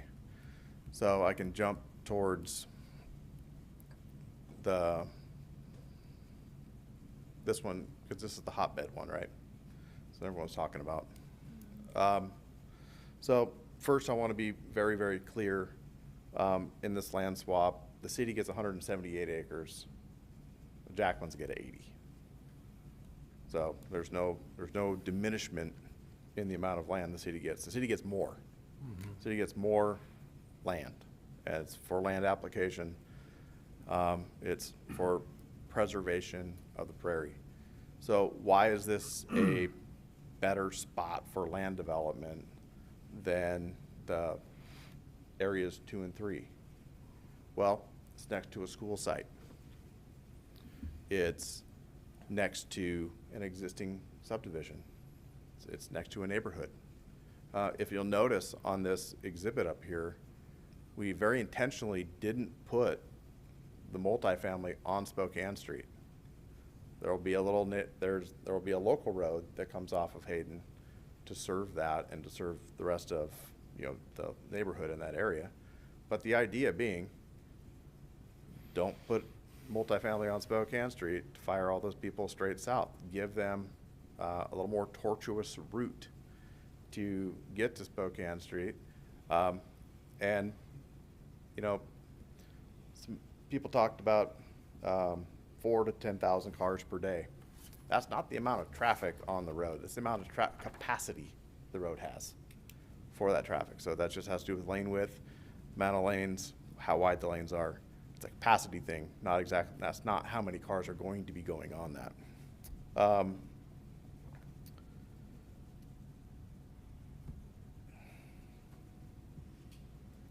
It's important to,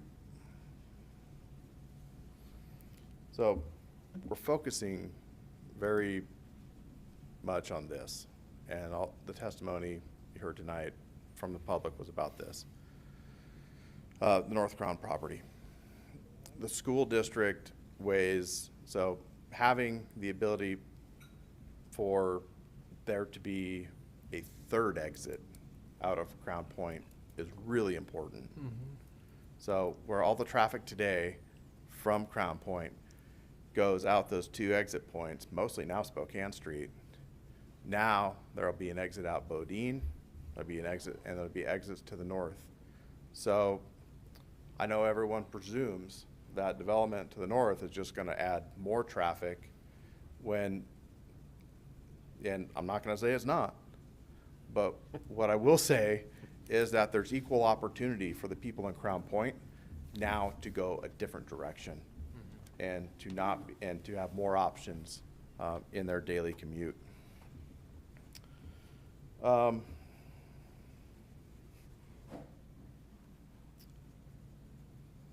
But really, when we ask ourselves, does this meet the criteria for a zone change? So there are 6 specific criteria that we went through tonight.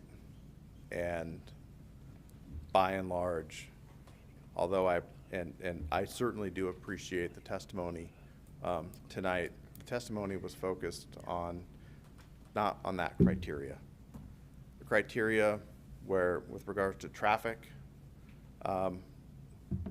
this expands our traffic network based on the transportation master plan. It meets that criteria. All the criteria tonight have been met, and we appreciate you being here tonight, and that's all I have. Cool. Thank you.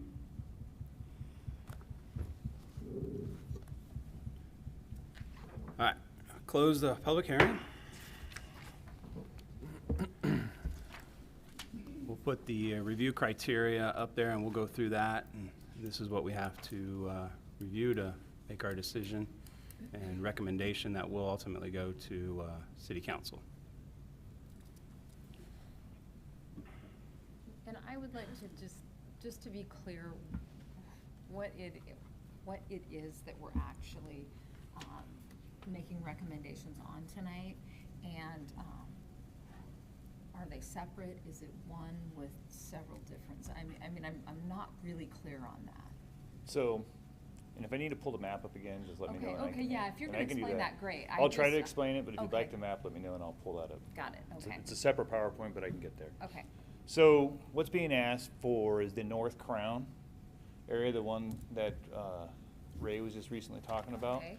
is to be zoned residential mixed as proposed, as you see there. That's embodied in a development agreement controlling that proportionality of those uses conceptually.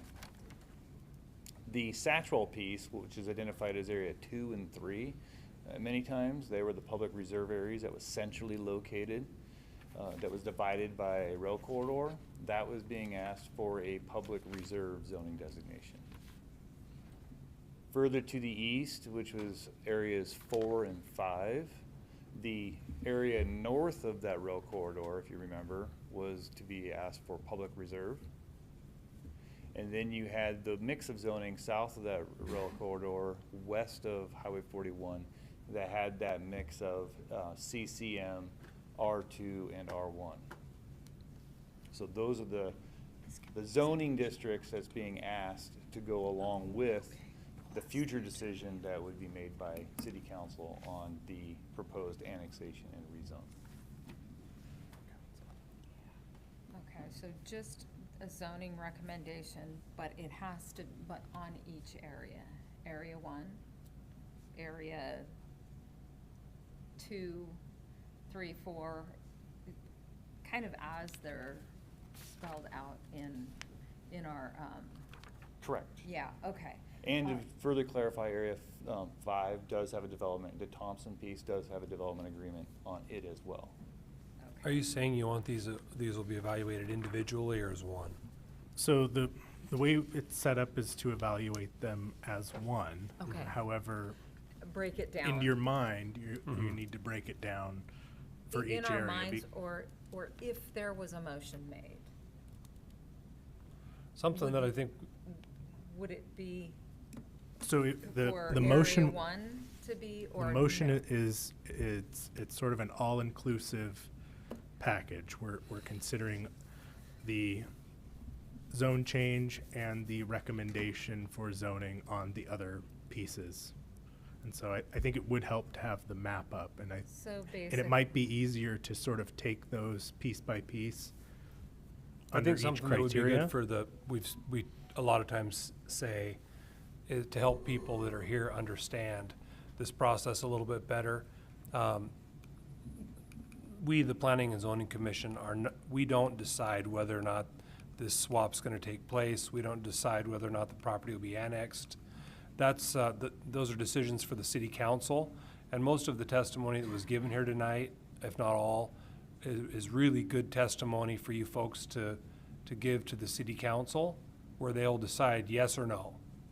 Our job is just to say, if the City Council does decide they want to move forward with this, has the city staff recommended appropriate zoning designations for the property that would then be swapped and annexed into the city? So any recommendation we make is not to approve or not approve. We simply say, do we think that the recommendations made here are appropriate zoning classifications? In other words, is it appropriate for it to be the new area to be public reserve? Or do we think it should be something different? And so just wanted to clarify that for folks here. Thank you. Nancy, does that answer your question as far as what a motion will look like? Yeah, So I think so. I think it would be helpful to work through each review criteria, and maybe we can kind of briefly talk about let's call it 3 pieces. I think we can take the Thompson Satchwell, that middle piece together, and then that other piece next to 41 that has the public reserve, and then the commercial residential beneath, and then the site over by the school. Okay. So 1, and then 2 and 3, and then 4 and 5? Yeah, I kind would, of- yeah, 1, 2, and Wait, 3, and then okay. 4 and 5. So,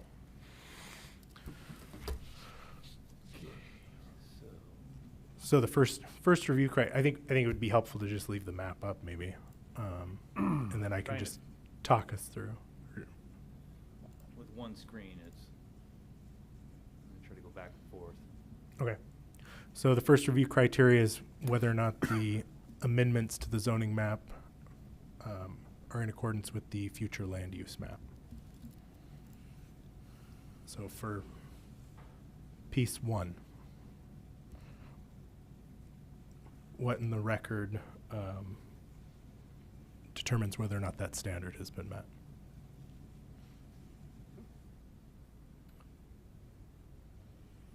Well, currently, right now, it's out of the city, so then you look at the focus area for that.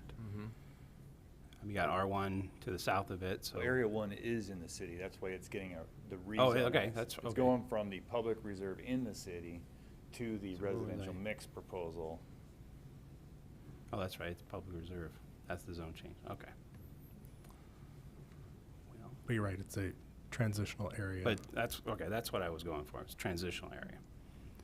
So it's not really saying what should be there, so then you look at the focus group. And then so you got R1 to the south, makes sense to put R1 next to it, especially if there's gonna be a future school there. To the, Sure does. to the west of it. You can't split these screens, can you? You have a window, It'd be nice to see the criteria also. Yeah. you got. If My you hit, you got technology a window, skills are- John, Windows key, and then to the right, it may work, I'm not sure. And now bring up the other one, bring up the map. No. So you bring up one, split it, now click on the other one you want. Now, Nope. Back, nope, yep. click on, yeah, That click on one. there, and now, there you go. There we go. Ah, Learn something. look at that. Windows key. Doesn't always work, but it worked tonight, so.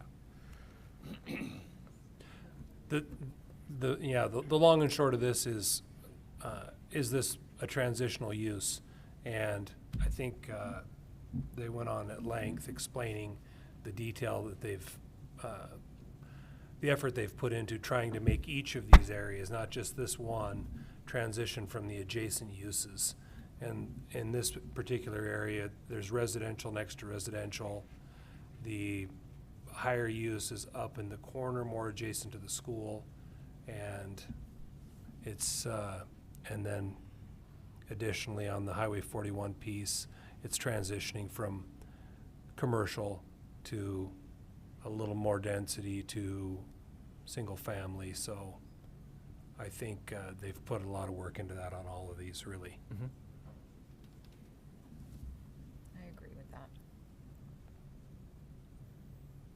Gibby, anything? No, I agree. Yeah. Yeah. The, I think that handles it for the most part. Move on to the second one.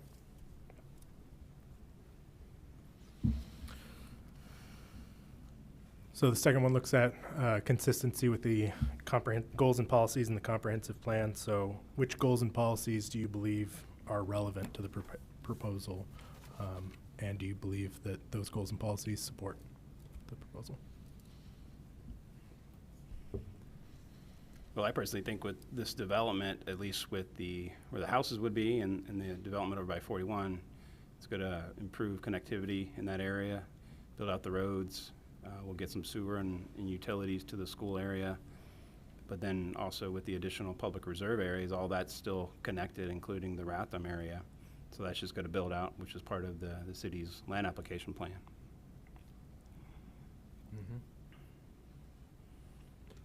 Yeah, I mean, it's focused on goals 5, which is keeping the neighborhood safe, vital, and attractive. That one's probably the most debatable here by the folks in the audience. But I think there are arguments both ways that way that are better suited for city council. But maintaining and improving our transportation network, I don't think that's debatable. It will improve the transportation network. And goal 7, supporting the community's needs for long-term sustainability. You know, the city's doing a pretty good job of long-range planning for required future land application. I think this does support that goal, and keeping the growth concentrated in areas where there's existing growth makes pretty good sense. So I think goal 7's pretty well met. Anything else on that one? All right. Next one, please. So zoning is assigned following consideration of street classification, traffic patterns, existing development, future land uses, community plans, and geographic and natural features. So what in the record address those?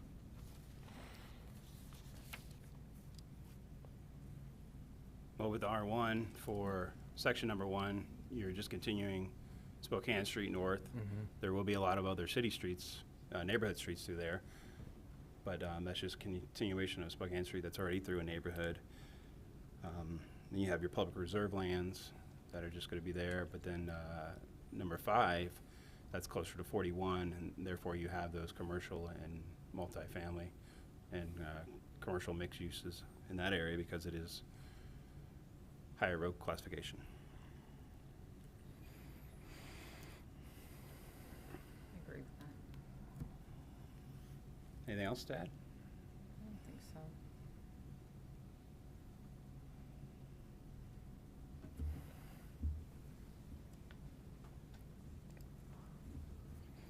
Right, so for the commercial and high residential zoning is typically assigned to streets along a higher road classification. Is there commercial or high density residential, and if so, is it along a street with a higher road classification? Yes. Absolutely is. Area 5 Mm-hmm. obviously has higher density on Highway 40, right off of Highway 41. Mm-hmm. And on 1, the higher density is right off of Hayden Avenue, and has sounds like its own ingress egress specifically onto Hayden from that high density multifamily parcel.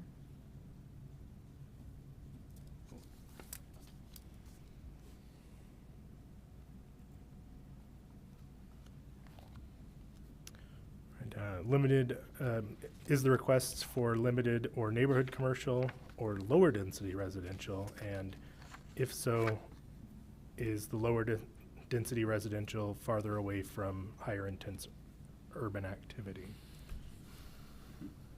Certainly is in section 5. Yeah, you definitely have that transition in 5 from Yeah.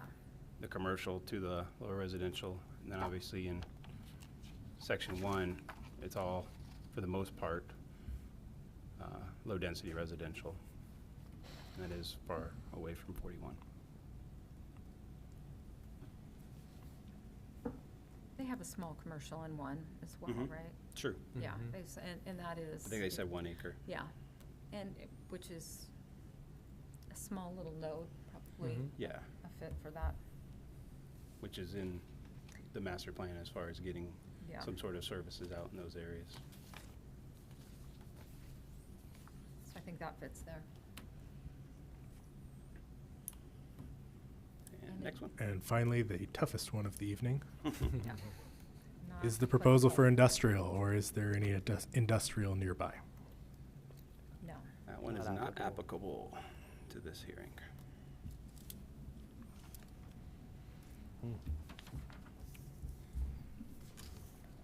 All right. Any other thoughts? Commission members? I think in general, the difficult decision is city council's. As far as what's being presented to us, they've done a pretty nice job of laying this out to where it transitions nicely.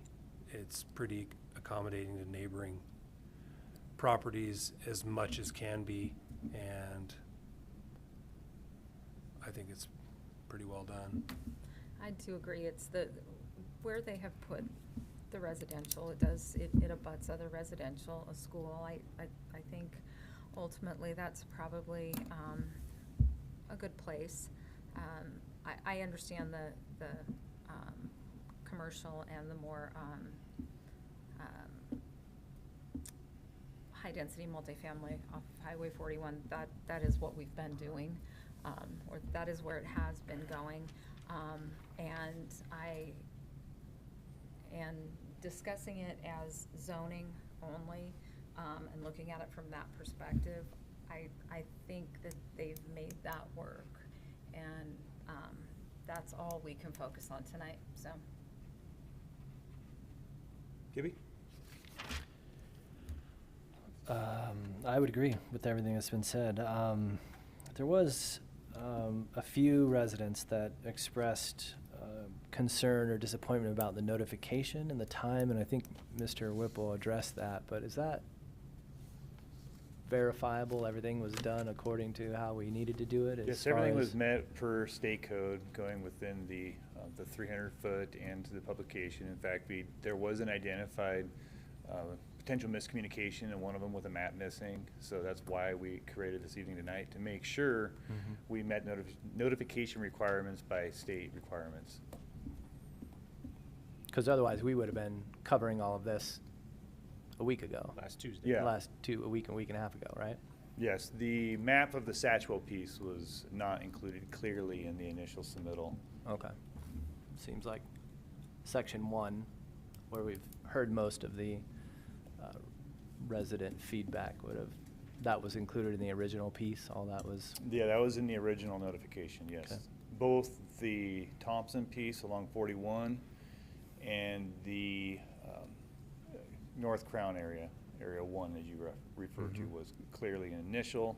And then when we redid it, we added and made clarification on the Satchwell, which is the public reserve in the middle. okay. I think that the most accommodating zoning for the folks in Crown Point is gonna be R1 residential. That's the most accommodating, and I think most of their concerns can be addressed better when this comes back before us for a subdivision application. And so, Yeah. And just to be clear, I believe the request is for RM, Yeah. but the majority of it is governed by the development agreement at the R1 densities. So I just wanted to make that clear. And that's what they say? 20% can be something like that? Well, by Oh, the residential spirit of the mix. code, RM, you can ask for up to 20% of it to be multifamily and up to 10% of it being commercial sorts, neighborhood commercial. What they did was ask 10%, about 10%. 50% of what you could ask for, and then the 1 acre. The 1 acre commercial. Of the Okay. more or less neighborhood commercial type size lot. So if we were to move to recommend approval, it would be basically as what was requested and outlined in the development agreement, is that? Yeah, to help with a motion, I think what you would want to do is kind of take the page 3 of the agenda, where it lists out the zones and the proposed zoning. Okay. And perhaps Okay, address area each one. area Okay, got it. proposed and then the proposed zoning. Okay, I got it. Okay. All right, you guys all looking at me? Well, no, I'm just seeing if there's any more I am. discussion. But if somebody's ready to make a motion, we can go that way too. If everybody else is finished. Yeah. Mm-hmm. Okay. I'll give it a shot.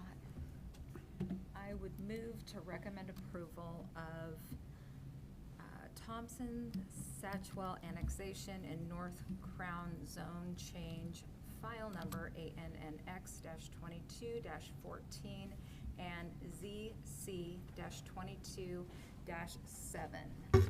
Finding that the requested zoning meets the approved criteria in the Post Falls Municipal Code and is outlined in our deliberations, and direct staff to prepare a zoning recommendation to the city,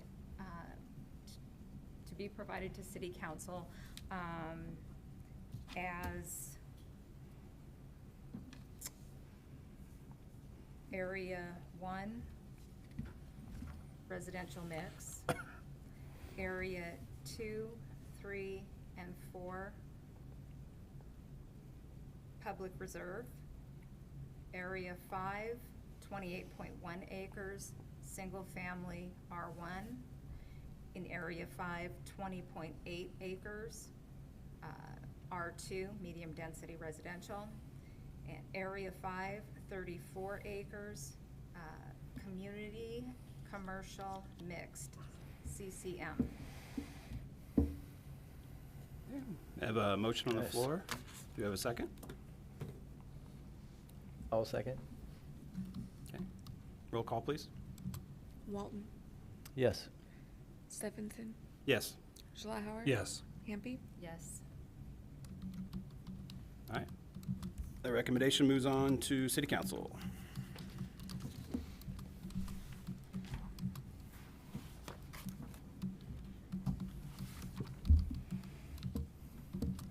Next item is administrative and staff reports. There's none. Any commissioner comments? No, I guess we'll see you next week or something. Yeah, Amber, I know we have that meeting on the 30th. Yes. Could we just revalidate that with everybody, just to make sure everybody, There is going to be a meeting May 30th. well, But you want a poll making sure that everybody's Well, available so we yeah, can get a because there's quorum. 3 of us missing Thank you, tonight. though. Yeah. Right. Thank you. She knew what I meant. But yeah, Yeah, we'll survey everybody again. yeah. So, anything else? All right, next motion, Move to adjourn.